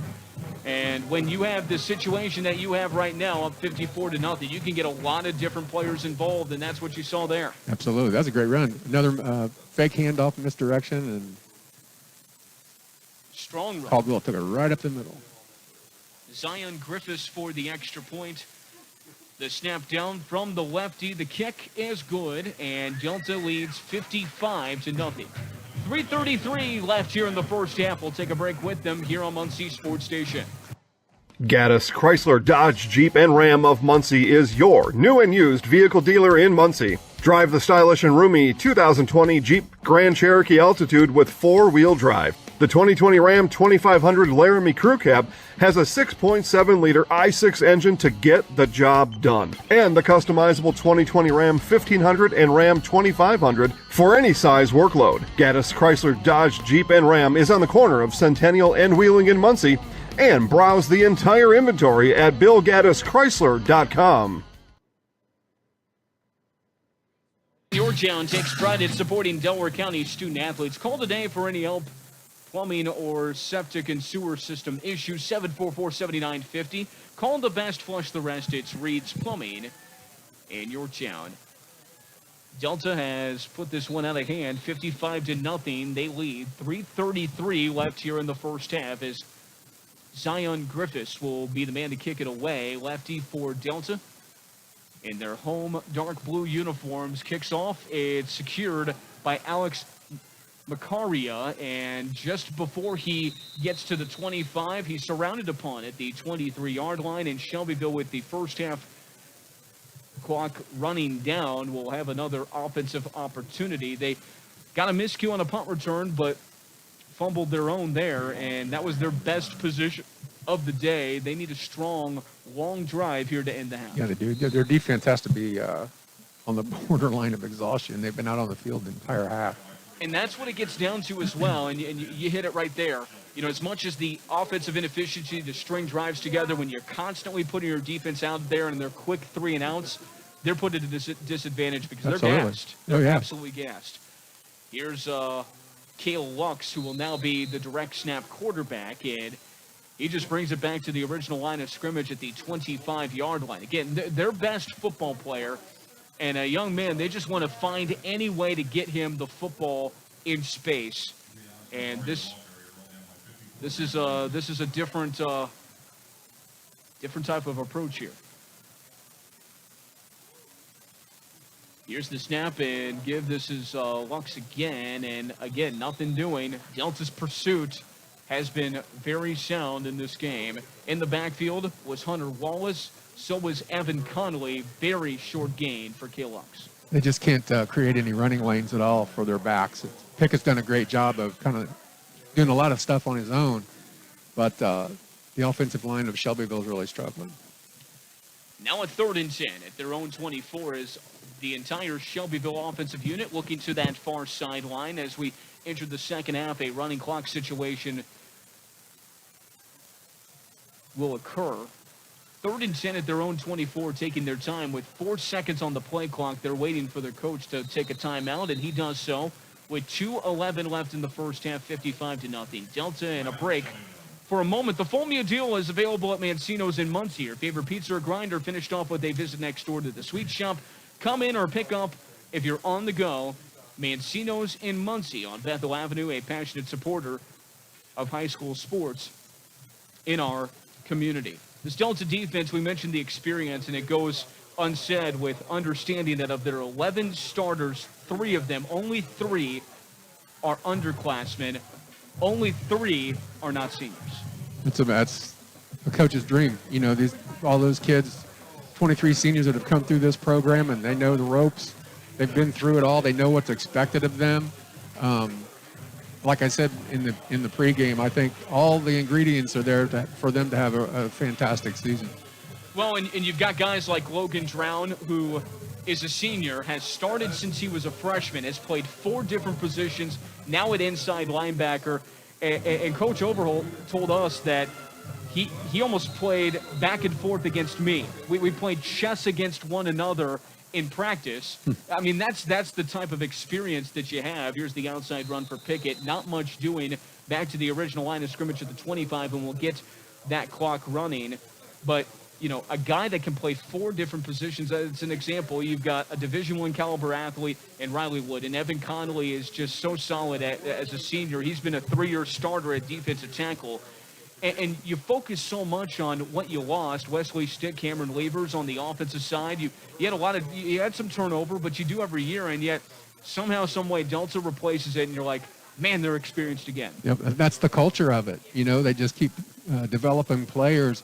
I think Logan Drown is the one he said was going to make a great coach someday. If that's what he decided, right. if he wanted to do that. Well, he's gotten practice in practice, as coach has said, and another timeout from Shelbyville, stopping the clock at 1:25 to play in the first half. Again, Delta leads 55-0, but you've got first-year starters at outside linebacker in the base nickel look in Mitchell Whitmer, who's getting his first significant action of the year, and he's a senior. Yep. And you've got Braxton Edwards, who started at defensive end last year. He moves to an inside linebacker position.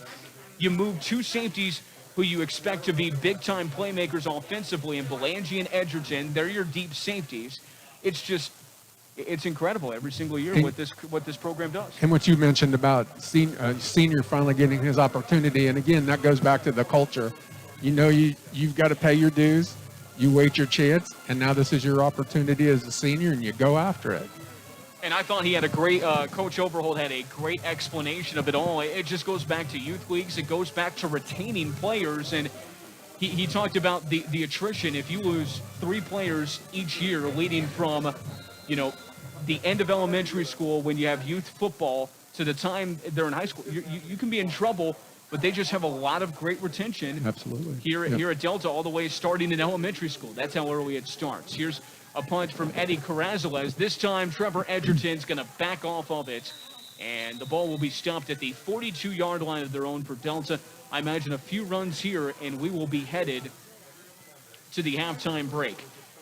And the other part of this, Rob, is you have a lot of two-way players, and on the 4A level, pretty much 4A down to 1A, you have a lot of two-way players. When you get to the 5A, 6A, you may have a bit more numbers to be able to do that, but these guys don't specialize, two ways. They're not playing them 2 ways because they have to play them 2 ways. These guys are making impact both ways. Oh, they're good at it, yeah. And Belangi comes to mind, and I heard Coach Overholt talking about his workout routine. Here's Evan Connolly at fullback at the 40, 35, 30. He's loose, 25, 20, 15, 10, 5. Touchdown, Evan Connolly comes in at a wingback, and he scores. That's a defensive tackle breaking away from an opposing secondary.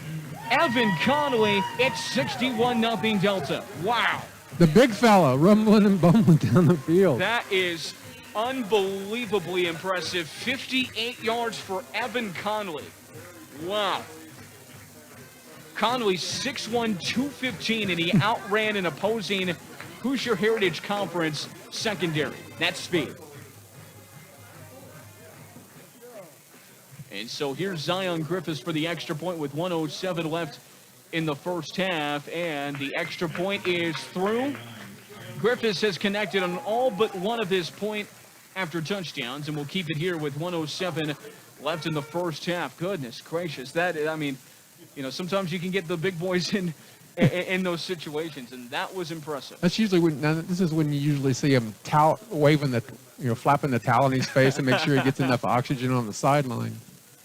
Man, oh man. And that's the thing. When you see these big guys and they're playing defensive line and they're playing offensive line, it's amazing the speed that they also have. Oh, yeah. He was talking about Evan Connolly's speed, too. The ability to get in the backfield. But Riley Wooden, we mentioned, they say he's the 3rd fastest kid on their team.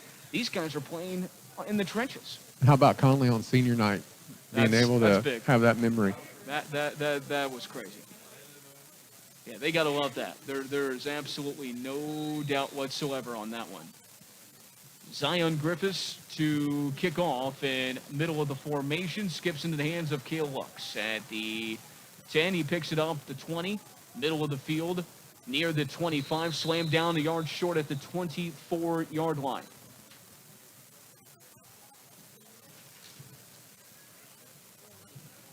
So 61 seconds remain here in the first half of play, and Delta has opened up a large cushion and gotten many players involved, as we've highlighted throughout the broadcast this evening. I mean, this is exactly what you envision when you get off to that quick start and continue to push forward. And, you know, Delta's just got the more superior football team, and they've created this culture. And Shelbyville's acknowledged, look, hey, this is one of those teams, one of the best in the area. As Atkins with the keeper moving left-hand side, not a whole lot doing. It'll roll the clock here.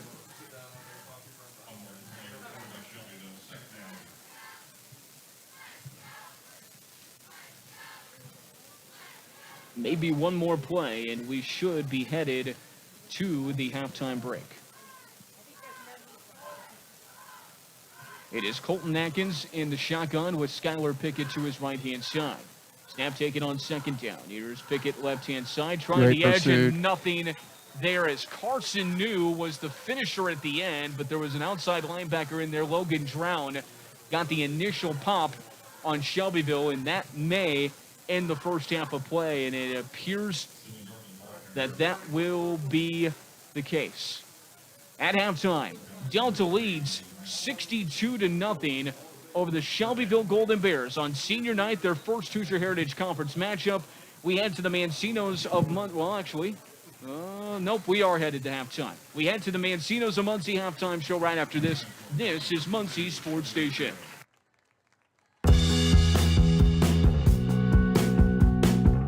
Hi, I'm Matt Wolfert, president of the IHSAA Foundation. Lots of high school athletes here in Indiana have gone on to become collegiate All-Americans. A few of them have even turned pro. But participating in high school sports has helped virtually every high school athlete become a good American. That's because playing high school sports teaches life lessons like the importance of persistence, teamwork, tenacity, preparation, and hard work. The IHSAA Foundation was created to help high school administrators and coaches become more effective role models and teachers, emphasizing values that will help their players become better athletes, better representatives of their community, and better Americans. To learn more or to make a tax-deductible contribution, go to ihsaafoundation.org. You'll not only be contributing to the foundation of the IHSAA, you'll be contributing to the foundation of our community.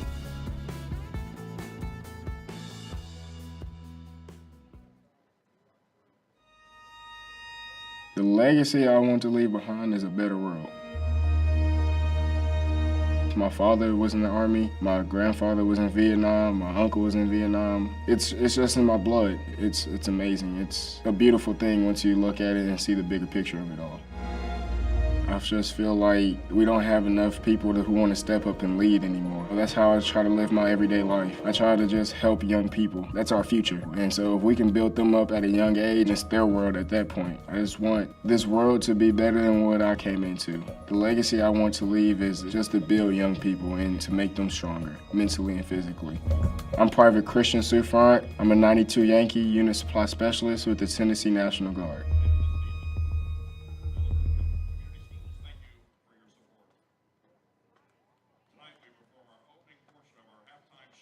For more than 35 years, online and through our branch office locations, Ruoff Mortgage has helped people discover, finance, and move into their homes with confidence. From the moment you send in an application to the day you get the keys, Ruoff keeps things moving exceptionally fast. By sharing knowledge and professional guidance, Ruoff Mortgage helps people see the potential and excitement in the homeownership experience.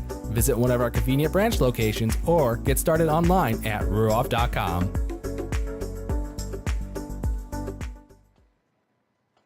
Sparks Computerized Car Care on West Bethel Avenue in Muncie is your complete auto service and maintenance shop in Muncie. Family owned and operated since 1990 with over 100 years of combined experience. Standard maintenance, tire service, brake repair, engine, transmission, and more. Sparks Computerized Car Care will take care of you bumper to bumper. Schedule an appointment online at sparksauto.net. That's sparksauto.net. Sparks Computerized Car Care in Muncie. Gaddis Chrysler Dodge Jeep and Ram of Muncie is your new and used vehicle dealer in Muncie. Drive the stylish and roomy 2020 Jeep Grand Cherokee Altitude with 4-wheel drive. The 2020 Ram 2500 Laramie Crew Cab has a 6.7-liter i6 engine to get the job done. And the customizable 2020 Ram 1500 and Ram 2500 for any size workload. Gaddis Chrysler Dodge Jeep and Ram is on the corner of Centennial and Wheeling in Muncie. And browse the entire inventory at BillGaddisChrysler.com.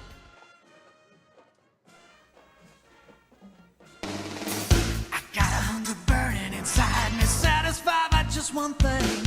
So I run to the phone and dial the number for Pizza King. I'm gonna ring the king. The king delivers. I'm gonna ring the king. An incredibly delicious royal feast pizza on the best crust you ever tasted.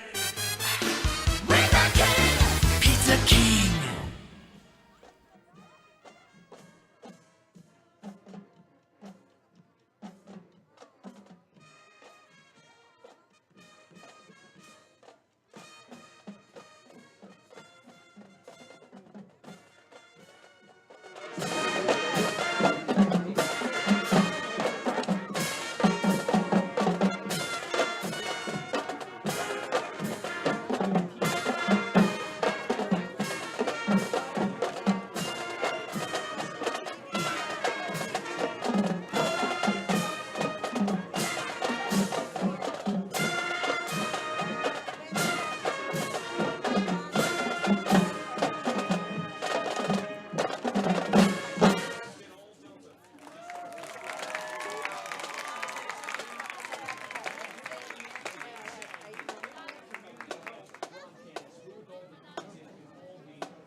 Did she buy something for somebody?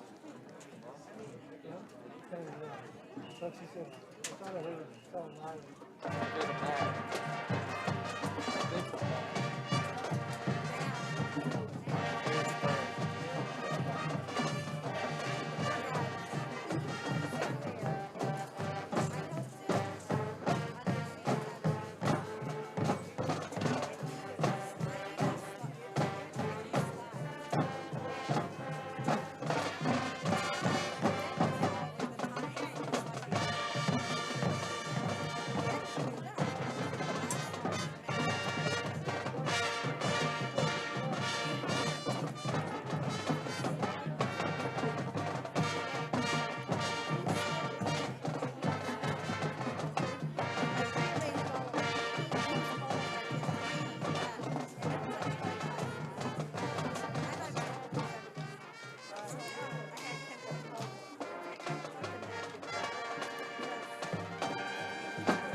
Those are the first set of statistics delivered by First County Federal Credit Union. They lead 62-0. Well, I have to watch this one. It's even all the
Yes.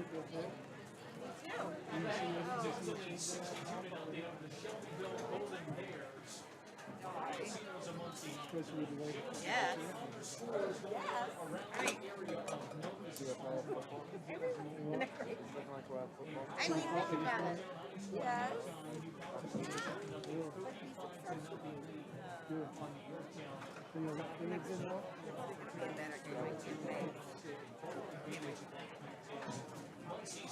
Leads late in the third quarter against Anderson, 13-12. That would be the first win for second-year head coach Derek Lee. We'll keep you updated on that. And Westdale trails at Eastern Hancock 36-8, and that one is at halftime. At MJ's Mobile Detailing in Power Washington, let them make taking care of your car simple. We all struggle with trying to juggle work, kids, and life. Let MJ's Mobile Detailing come to you while you are at work and clean your vehicle from top to bottom.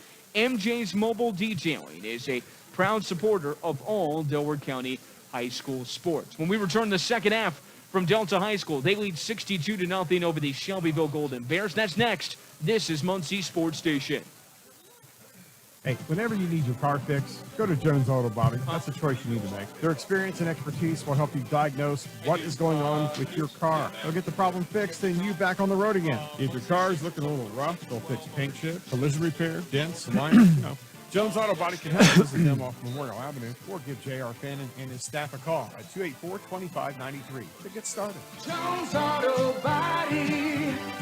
Now you've got the leader on your side. Hi, this is Craig at Walls Furniture. Who wants to win $1,000 in gift cards to some local businesses? Drawing is every Friday. Find Walls on Facebook, like the giveaway post, comment, and share. That's it. Business has been good for us, but not for everybody. So we went and bought $10,000 in gift cards to some awesome local businesses, and we're giving them all away. $100 to Amazing Joe's, Merck's at the Airport, and Savage's Ale House are just a few examples. Walls Furniture on Facebook. Find the post, like, comment, and share. Hi, I'm attorney Mitch Pippin. If you've been seriously injured, I understand you have options when hiring a lawyer. So what makes my firm any different? Well, simply put, I am the firm. I will be the one that meets with you, answers your questions, negotiates your claim with the insurance company, and tries your case in court. No dealing with a paralegal, case manager, or an associate.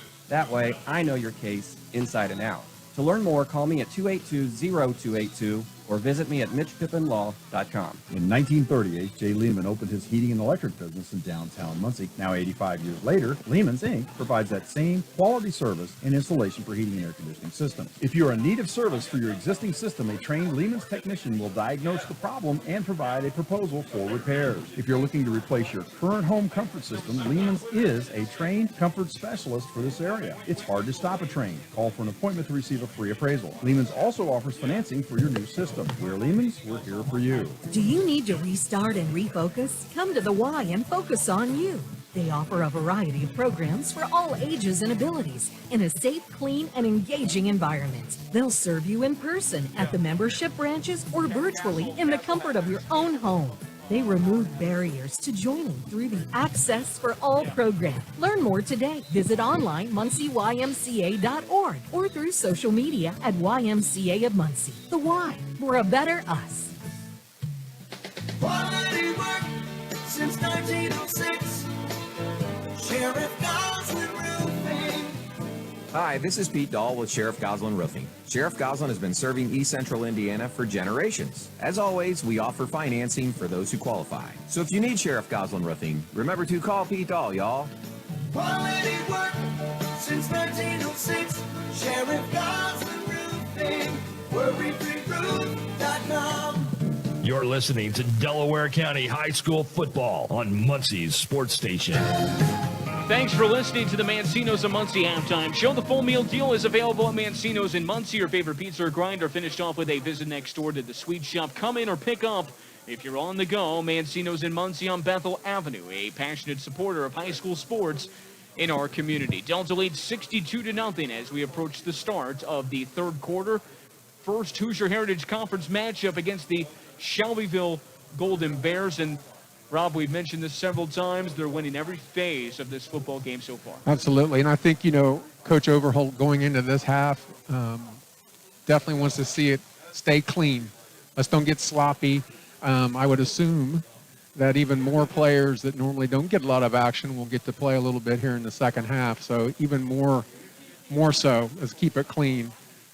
Shelbyville, they just got to keep battling, keep trying to improve, and keep working on what they need to do to get better. A running clock here in the second half. Shelbyville will receive the second half kickoff from left to right. Delta will kick him back deep to receive Kayla Lux as well as Alex Macaria. Here's Zion Griffiths, left foot, chopped up the middle. It moves through and into the arms of Macaria, and he fumbled it for the moment, picked it up, and then ran out of room as Delta players were all over him and stopped at the 20-yard line, and the clock is now running and will for the majority of the course of the rest of the game. Colton Atkins and Skylar Pickett come back into the ball game.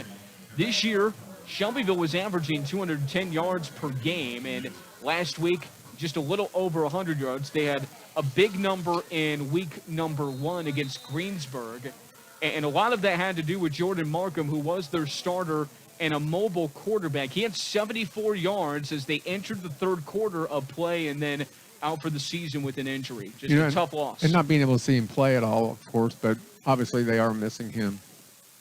Here's Atkins, the sweep play right. This is Pickett trying to find any room, nothing doing. May have lost a couple of yards. 3.1 yards per carry this year. And again, Pickett's not a guy that is going to gash you for a big run. He is a, 4 or 5 yard carry guy. 11 yards is his long on the year. So not the game-breaking speed type of guy, but good vision. We've got him one for his big one tonight's 10. Other than that one carry, he's really struggled to get anything broken open. Here's the 2nd and 13. Snap from Atkins, the give to Pickett. He shot out of a cannon on that one and does move the football forward for about 3 yards and setting up a 3rd and about 10 to go.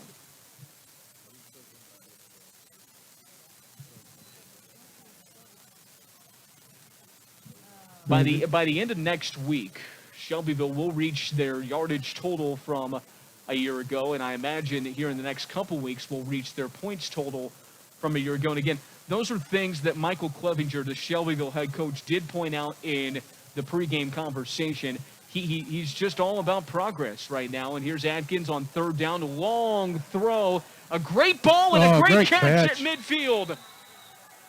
Shelbyville player catches the football. That was a great catch. I don't know if that was Aiden Tong. Let's see. I think it was. That was an excellent catch at midfield and a great ball from Colton Atkins. And it was well defended, too, by Cody Howard. Just a better play by the wide receiver. And they're saying it's Jackson Parker who made the grab. Here's the 1st and 10, given the backfield. Pickett tripped up and fights his way back to the line of scrimmage. That's as much as he could get with the penetration of the Delta front. But again, those are the plays on film that you're going to keep reinforcing and say, look, hey, big play, this is what we need to do. And that was a big-time grab. And look, the wide receiver had to make the play. That was by no means an easy catch whatsoever. That was a jump ball, and it was a Parker. Went up and grabbed that thing. And he's one of the reserve wide receivers, not in the starting depth chart either. 3 wide receivers. Snap on 2nd down. It's a wide snap, and Atkins just has to fall on it back at the 49. It was going to go wide left of him, and he stopped the football with his left hand and just falls on it to prevent any more disastrous on that play.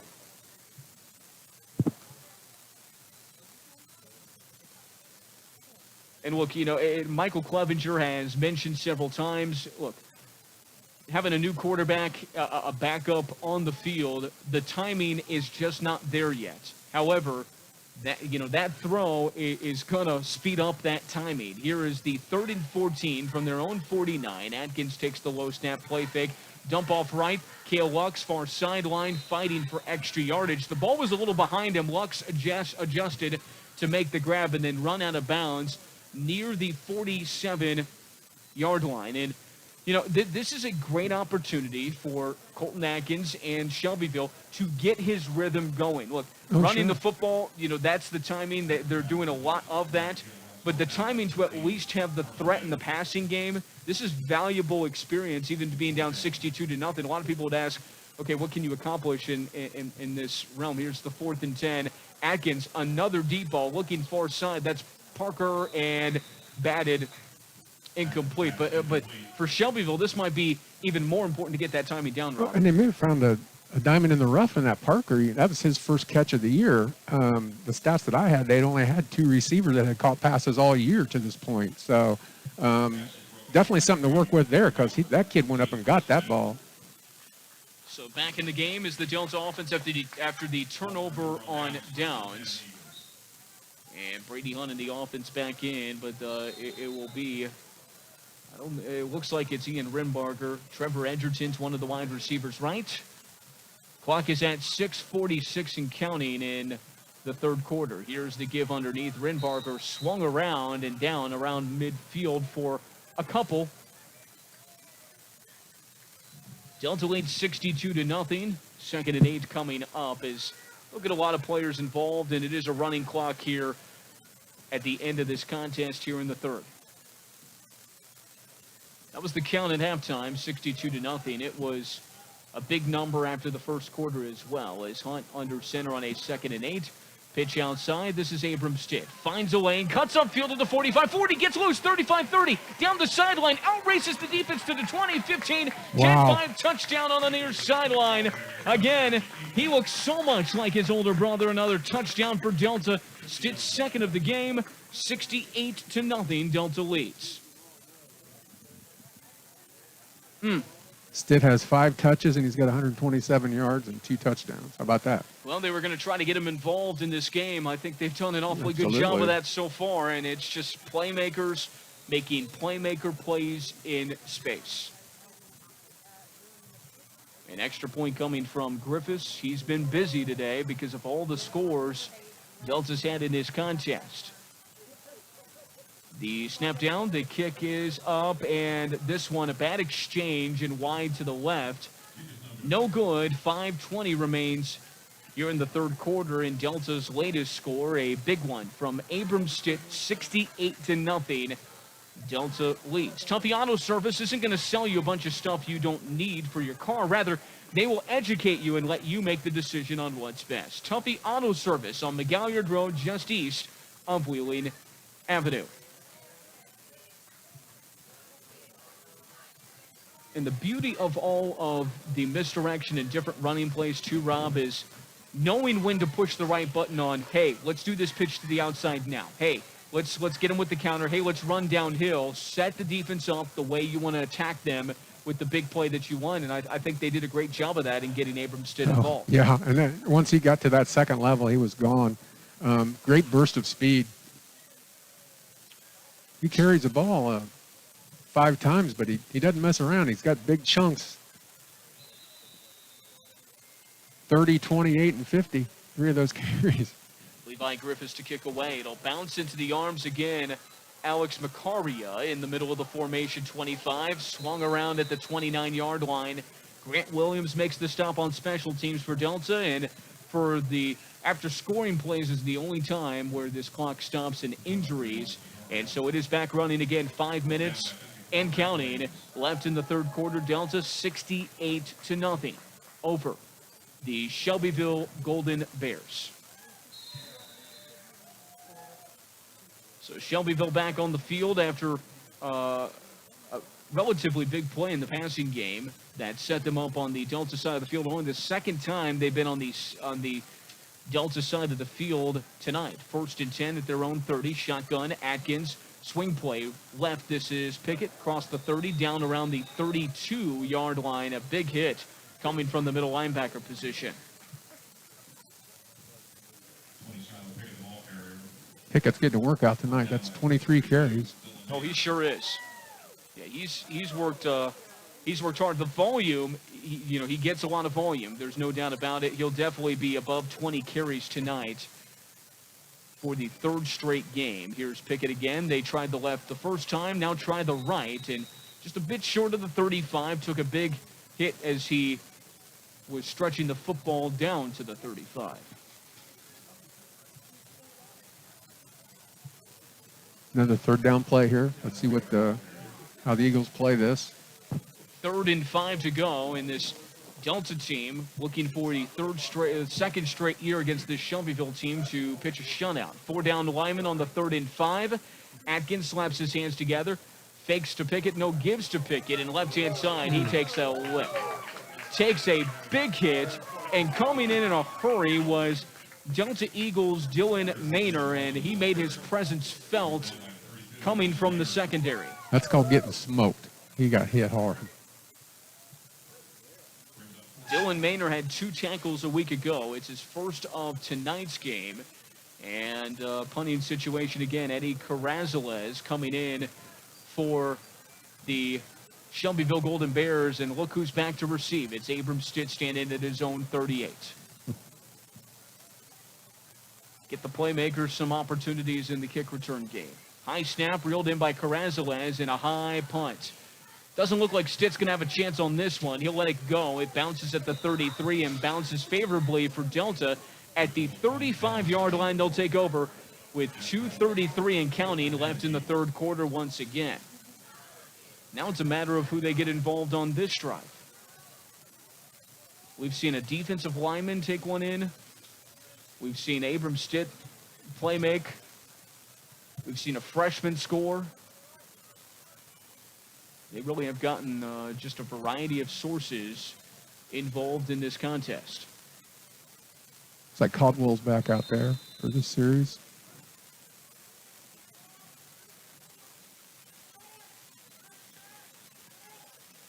And it looks like we have a new quarterback into the game as well. It's Parker Samuels. As Shelbyville's going to jump, their defensive tackle, Johnny Rayleigh, just stood right up. Parker Samuels into the game, a sophomore, 6'1", 165. The backup on the depth chart is Trevor Edgerton, but I imagine that would be for a different style of offense with his speed. Yeah. So now a 1st and 5 at the 40 after the penalty. 1:27 and counting left in the 3rd. As Samuels takes the snap. Nope, he fumbles the snap and has to fall right on it back at the 40-yard line. A mishandled snap. I think he was going with the play before he had security of the football. And so 2nd and 5 after the miscue. It is pretty much all subs into the game, except some of the offensive linemen remain for Delta. The skill players are entirely different as they get a variety of sources involved. It is Caldwell in the backfield. 2 wide receivers, double wing backs, and Abram Stitt in motion. They'll give underneath to Caldwell, and not a whole lot of room to go because Bryce Shelton blew that play up and stopped Caldwell for no gain.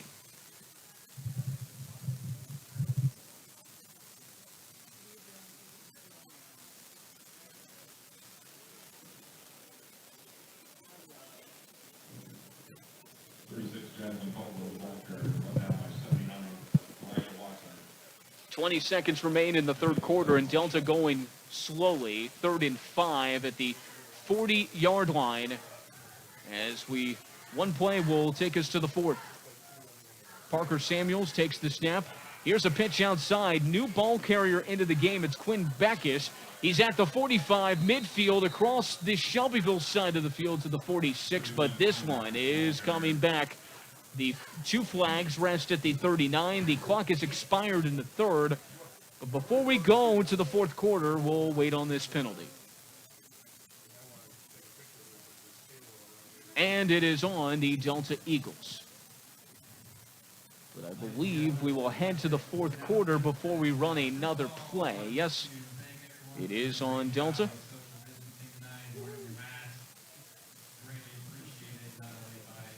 And the 4th, here we go. 68-0, that's the lead for Delta. 4th quarter when we return next here on Muncie Sports Station.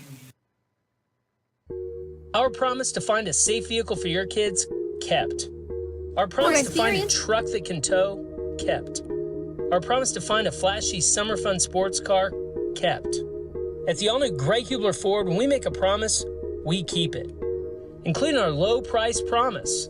And now get 1.9% financing for 60 months during the Ford Summer Sales Event. The all-new Gray Hubler Ford. Promise kept.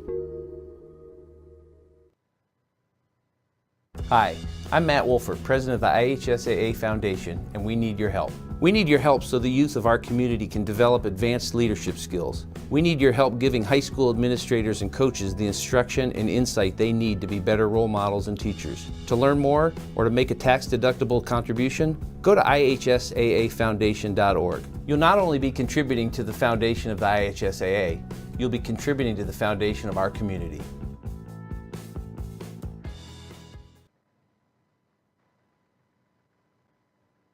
Quarter here at Delta High School. Delta, the 68-0 leader over the Shelbyville Golden Bears. The fourth quarter, as Delta will move from right to left and waiting for a moment. Well, this clock is going to stop at 11:53. They had to reset the chains, so once the chains get set, the clock will resume at their own 30-yard line, and I believe we can run the clock now. Parker Samuels has been the quarterback as of late over the past couple of series. And here's the snap. The fake to Caldwell. He'll roll out. Samuels to throw, and a connection. Caught by Delta's Wyatt Bilby on the far sideline at the 39-yard line and out of bounds after a 3-yard gain. Nice comeback route there, but it will be a fourth down coming up here for Delta, and Brady Hunt's first punt of the day. Nice applause from the Delta fans. Some young men that might get sparse action throughout the season, getting some in this lopsided affair with Delta leading 68-0. Well, that was a nice throw by Samuels there. He had some giddy up on that thing. He's just a sophomore. Well, we'll see if it's it might be him next year. Could be the heir apparent, right? With Brady heading to Ball State. Here's the punt from Hunt, and a good one. It'll bounce in the hands of Kayla Lux, and he just has to fall on it after almost fumbling the football at the 28-yard line, and Shelbyville takes over at that exact spot there with the clock running at 10:48 and counting. Delta will have Yorktown next week. They'll be at Yorktown, and Shelbyville moves on into Hoosier Heritage Conference matchups. Such a good conference. So many good teams. And both coaches mentioned pregame, and you know, there might be a little bias involved, but I think you could probably go through the numbers and say this might be the best 4A, 5A conference in the entire state. Could be. Snap taken from Colton Atkins, and the give to Pickett outside. He'll take a defender for a ride, but only for a couple more as he gets to the far sideline for 3. Second down coming up, and yeah, there's some pretty good conferences down south, pretty good ones up north, but in the middle of the state, there's just not one like the Hoosier Heritage Conference. And most of them are 4A and 3A schools, if I remember right. You're probably only 5A, so. There's some pretty good, well, I'm not sure. Maybe Newcastle would qualify for 5A, potentially. Skylar Pickett going across the 35. Now that I think of it, I think you're right. They are 4A school. But, yeah, it's an interesting deal. There's some really good conferences with Evansville teams that find their way in the 4A playoffs every single year. And then up north, there's always some Fort Wayne schools too. But, you know, I guess we'll never find out what truly is the best conference, even by record, because those conferences won't cross over with one another. Right. Here's Atkins underneath to Pickett. And on the third down carry, he's very close to a first down, and they'll move the chains. 9:05 and counting. Delta's controlled the entirety of this contest. They lead 68-0.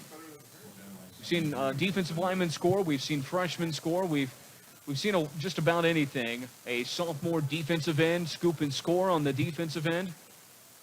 Here's Atkins on a first down carry. Pickett on a stretch play right across the 40. Physical collision as he goes down at the 44-yard line, and a good pop from a couple members of the Delta secondary, including Ian Renbarger. Shelbyville's moving the ball much better, but in all fairness, this is to most of the Delta backups. 148 yards rushing on average this season. In the shotgun, Atkins Swing play left from the shotgun. Nothing doing Nice for job. Pickett there. And collapsing that attempt was the aforementioned Hunter Wallace at defensive end.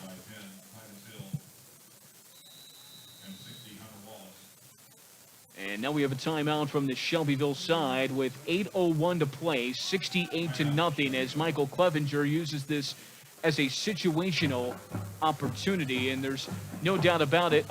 Some games going on around the area. We mentioned the New Pal score that has gotten out of hand in accordance with the Yorktown Tigers.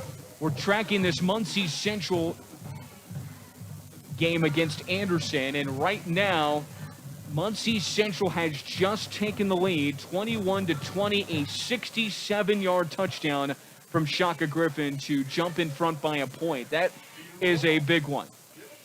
That is an absolute big one as we track the Yorktown score as well. Yorktown down after 3 quarters, 35-0. That one has entered a running clock situation as well. And get back to that Muncie Central game, don't they say? You got to dance with the girl you took to the prom, give it to Shaka, and get a win. So after that timeout, Shelbyville will be back out for a 3rd and 7 at their own 41-yard line. 4 wide receivers to work with.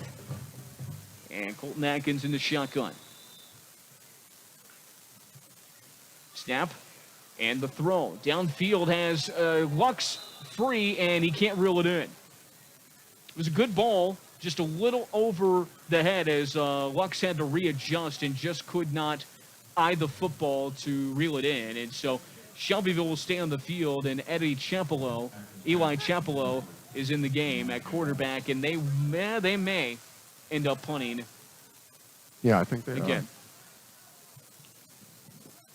Carrazales has definitely been one of their most valuable players tonight, and he's had a really nice night.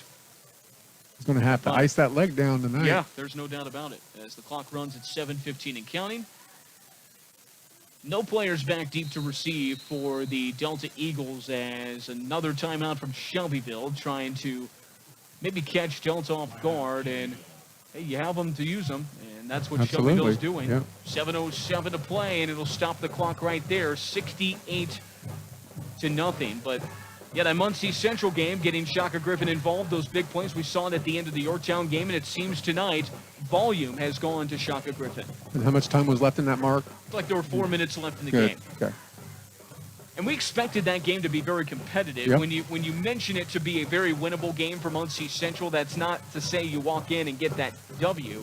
Anderson and Muncie Central very evenly matched, but man, if that's the way that Dark Lee gets his first head coaching win, you'll take it on senior night very early in the season amidst everything that's going on. That would be a celebratory night. And get it out of the way. Get that first one out of the way. Now you can start building on something. Well, 4 near misses last year, just right on the doorstep. And I think the community and other head coaches have also mentioned to me, they just want to see them break through and get that win. Yeah. So here's the 4th and 7. Carrazales gets the high snap and gets it away near side. Nobody deep for Delta. It'll bounce at the 35, angled near sideline, and rest around the 31-yard line. The clock keeps running, 6:46 and counting, and Delta back on the field with their offensive unit. That's been a lot of reserves as of late. Parker Samuels at quarterback. Seen others involved. How do you see next week? Yorktown Delta. Man, it's going to be a fun game. I did a promo earlier today, and I truly believe it. I think we're in store for one of the more competitive matchups we've seen in at least the last half decade. I think stylistically, it's going to be a really fun game to watch. There'll be more good running backs featured on both sides, much like we had last week.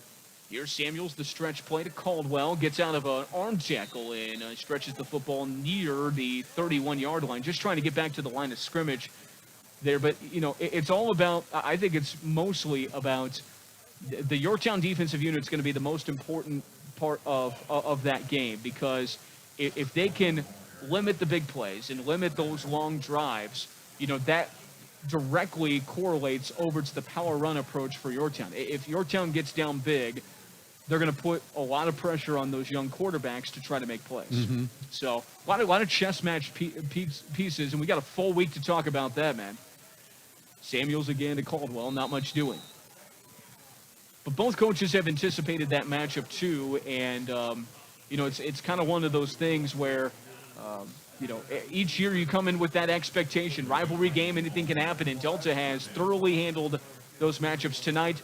They look like a really strong football team. It's going to be a tough game for Yorktown, but situationally, if they can make Delta beat them with long drives, it could be a really fun game. Well, I think so too.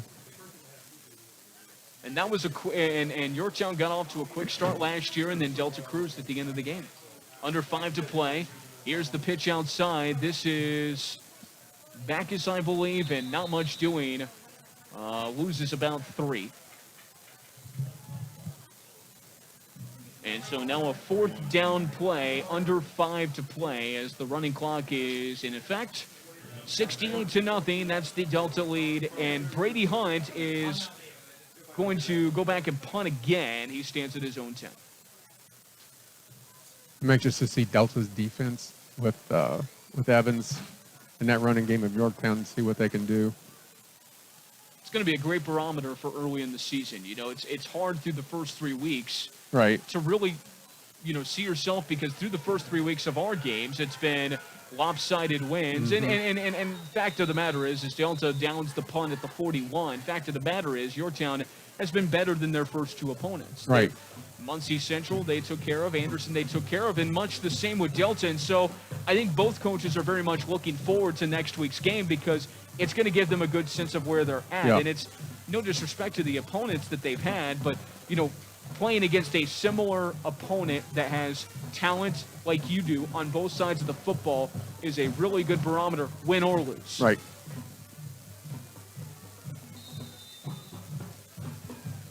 So this is Eli Chapello in the game at quarterback. He's played a decent amount here in the second half as Kayla Lux gets the sweep play from the shotgun, and not a whole lot doing. Bryce Berry in the game. He's a senior and makes a big play in the backfield.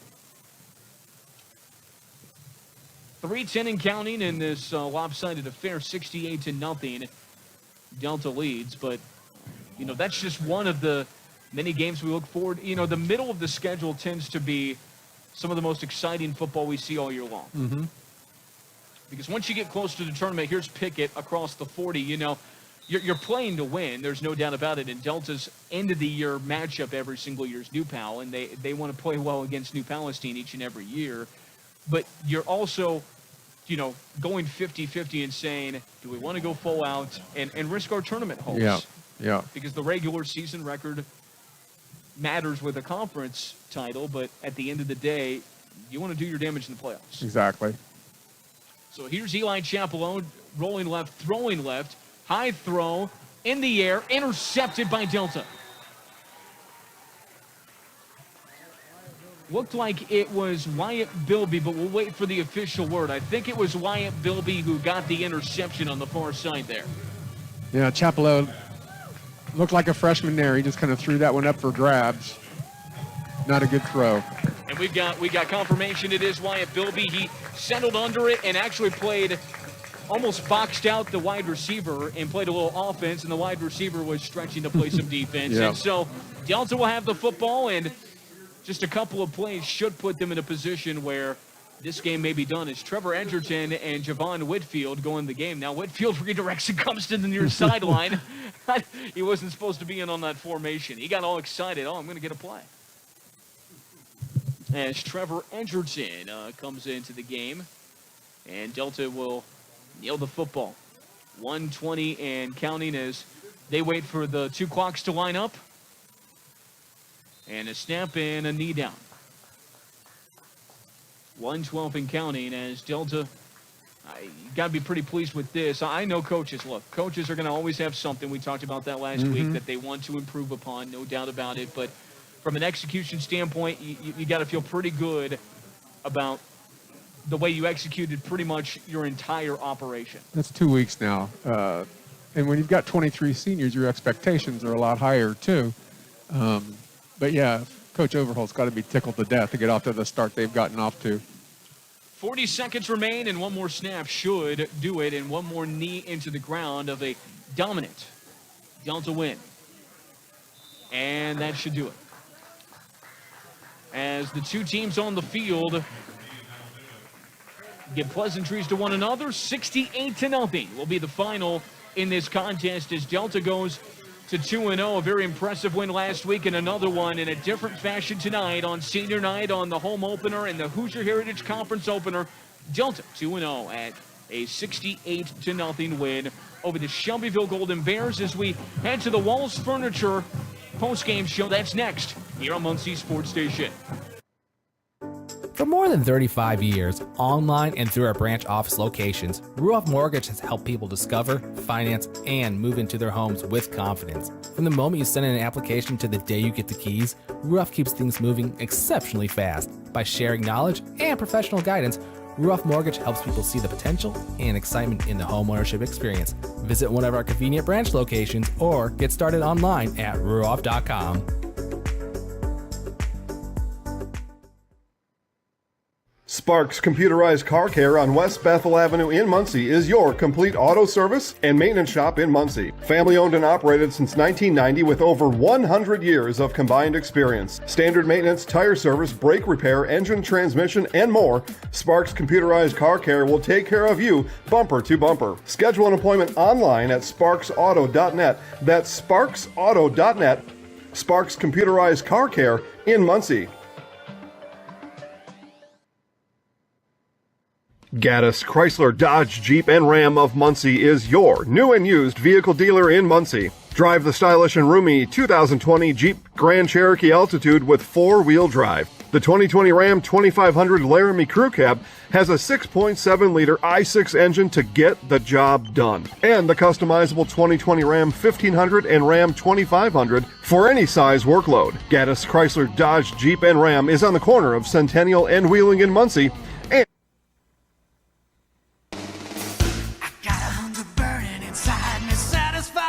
One thing, so I run to the phone and dial the number for Pizza King. I'm gonna ring the king. The king delivers. I'm gonna ring the king. An incredibly delicious royal feast pizza on the best crust you ever tasted. Ring the king. Pizza King.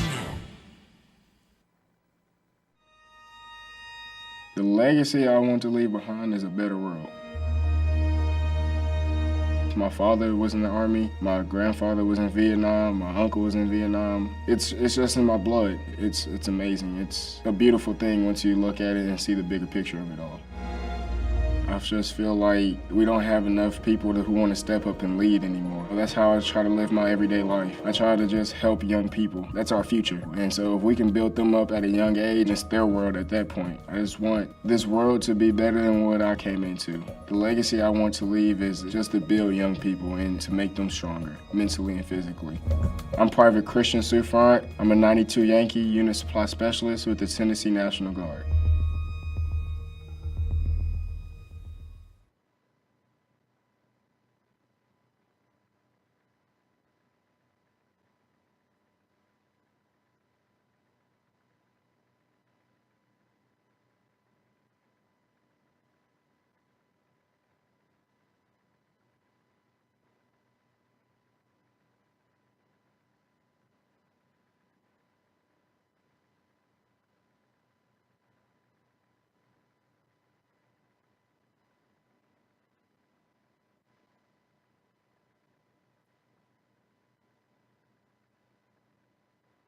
This is what you expect when you are the most talented team in this game, and you come out and you take care of business.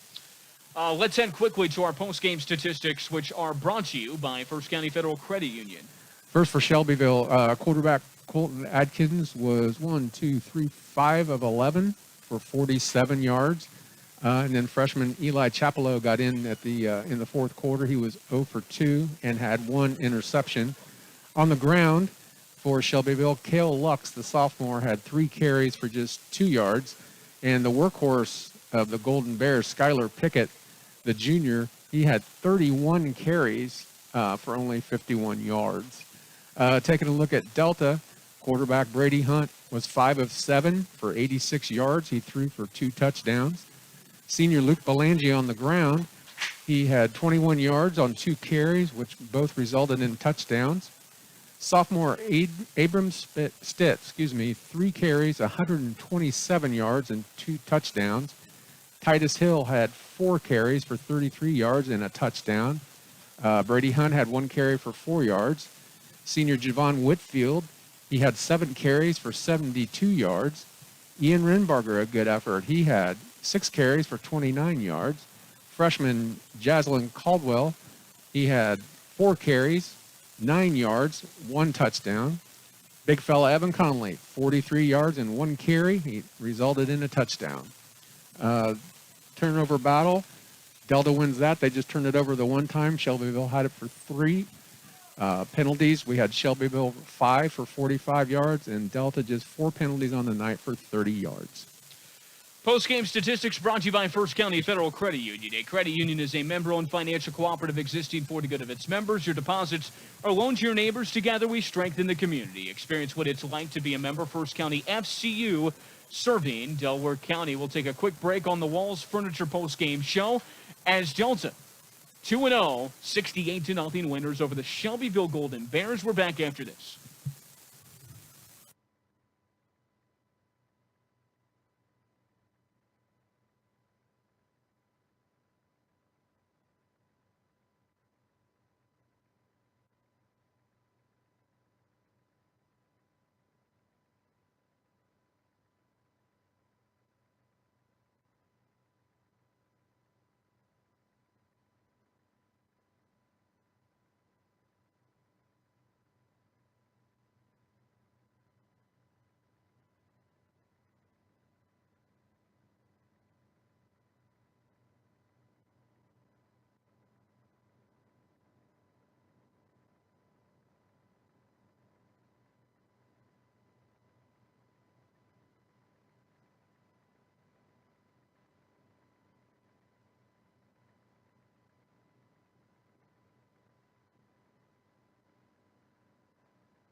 Listening to Delaware County High School football on Muncie's Sports Station. Welcome back inside the Walls Furniture post-game show here on Muncie Sports Station. As to my left, we have head coach Chris Overholt tonight. They win 68-0 over the Shelbyville Golden Bears. And congratulations, Coach. And look, games like this where you feel like you have that advantage is all about getting off to that quick start. And you did that there in the first quarter. Yeah, it was buy-in. That was the game plan for everyone to come out and have a fast start and kind of get them back on their heels and then get a lot of guys involved and play with our pacing. And I thought we did a great job executing the game plan. Well, Abram Stitt, as a sophomore, you got him involved in a variety of ways, and on the edge, you mentioned it. He looks just like his older brother, right? Yeah, he may have a few more moves. We love Wesley, and I was just talking to him down there, but Abram celebrated his 16th birthday today, so what a good birthday. That's a great birthday, but that kid's just a worker. He shows up ready to go, and he's a great track athlete. I can't wait for the track season. He's going to break all kinds of records. But it's a great family, a great young man, and I'm glad he had a good night. We talked about it pregame. The staple of your team really is on the fronts on both sides. And they may not, maybe defensively they get some love, every once in a while with some big plays in the backfield, but your offensive line just completely controlled the pace, and I think that set the tone for your playmakers to make playmaker plays, right? Well, we're not the biggest, but we're pretty dang smart. So when we're up there and we're talking and we're executing in that manner, we're going to be tough to beat just because we're going to find angles, we're going to work things out, and I'm really proud of those guys. It's tough having the head coach as your position coach because he's very critical. And so I'm on them all the time, and it was a big challenge to respond this week, and they definitely answered the call. So. It's Chris Overholt, the head coach of the Delta Eagles tonight. They win 68-0 over the Shelbyville Golden Bears in the Hoosier Heritage Conference opener. Now, when you track it in the second half and you have a lot of reserves in the game and you get a lot of guys involved, what are the ways you track and how to get better? Because, people say, hey, what can you find wrong in a 68-0? But you guys are always tracking to get better. So how did you see that in the second half and at the later portion Absolutely. of this game? There's things in our technique and to be able to answer the bell and play a second half and respond and to ignore the scoreboard. The scoreboard means nothing. To come out and execute. And it was great because there's so many guys that are great practice players for us. They have to get ready. They have to get the ones ready and just take a beating. So we're glad Braden Reynolds got involved, and we're so excited for him. Wyatt Bilby, a great young man. He got an interception, had a catch tonight. Quinn Backus was on the field. Bryce Stebbins. There's a lot of guys that they take a pounding from the Riley Woodens and the Braxton Edwards and Nevin Conleys, and people don't see that, but they are just as critical to our team as the guys that are playing on Fridays. So having a night tonight, like they can come in and have a game and play some good ball, it means a lot to us. Well, we talked about it too. The senior laden, it's just senior across the board, and we talked about that pregame. Moments like this are preparing and having those guys pay their dues, and so that keeps that cycle going that you guys are so proud about in retention, right? Yeah, absolutely. And it keeps guys interested. It shows that I work hard. I can be rewarded for this. And they come in and they're going to do a great job, and their expectations for them to execute are right there with the older guys. So they came in, they didn't miss a beat. We had some scores, we sustained some drives, and I think they got better from being out there and getting Friday night action. Well, Coach Overholt, it's on to the Green Team week. I've done enough of these interviews to know that it's the Green Team, and so I'll use your terminology in this when you're preparing, and now the focus goes ahead. You're certainly going to enjoy this one, but in taking a look at what that battle might be next week. We're fired up. They are a very physical football team from what we've seen. They're going to line up and run JJ, and JJ's going to be a big guy to bring down.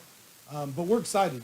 It's going to start with preparation on Monday. This is Labor Day, weekend. Sure. And on Monday, we have practice. In the last 2 years, we've had 100% attendance on that Labor Day Monday. And that's where it starts right there. That's the way we're going to beat them starting on Monday. It's going to be a great game. It's going to be a great matchup. Well, first, enjoy this one. 68-0 over Shelbyville. Coach, we always appreciate the perspective. Great win tonight, and we'll talk to you next week. Thank you. Good to see you. All right, we'll keep going on the Walls Furniture postgame show right after this. This is Muncie Sports Station. University Avenue Dental and Dr. Greg Pyle are focused on your total health. And now for more experience, they've added East Central Indiana native Dr. Nick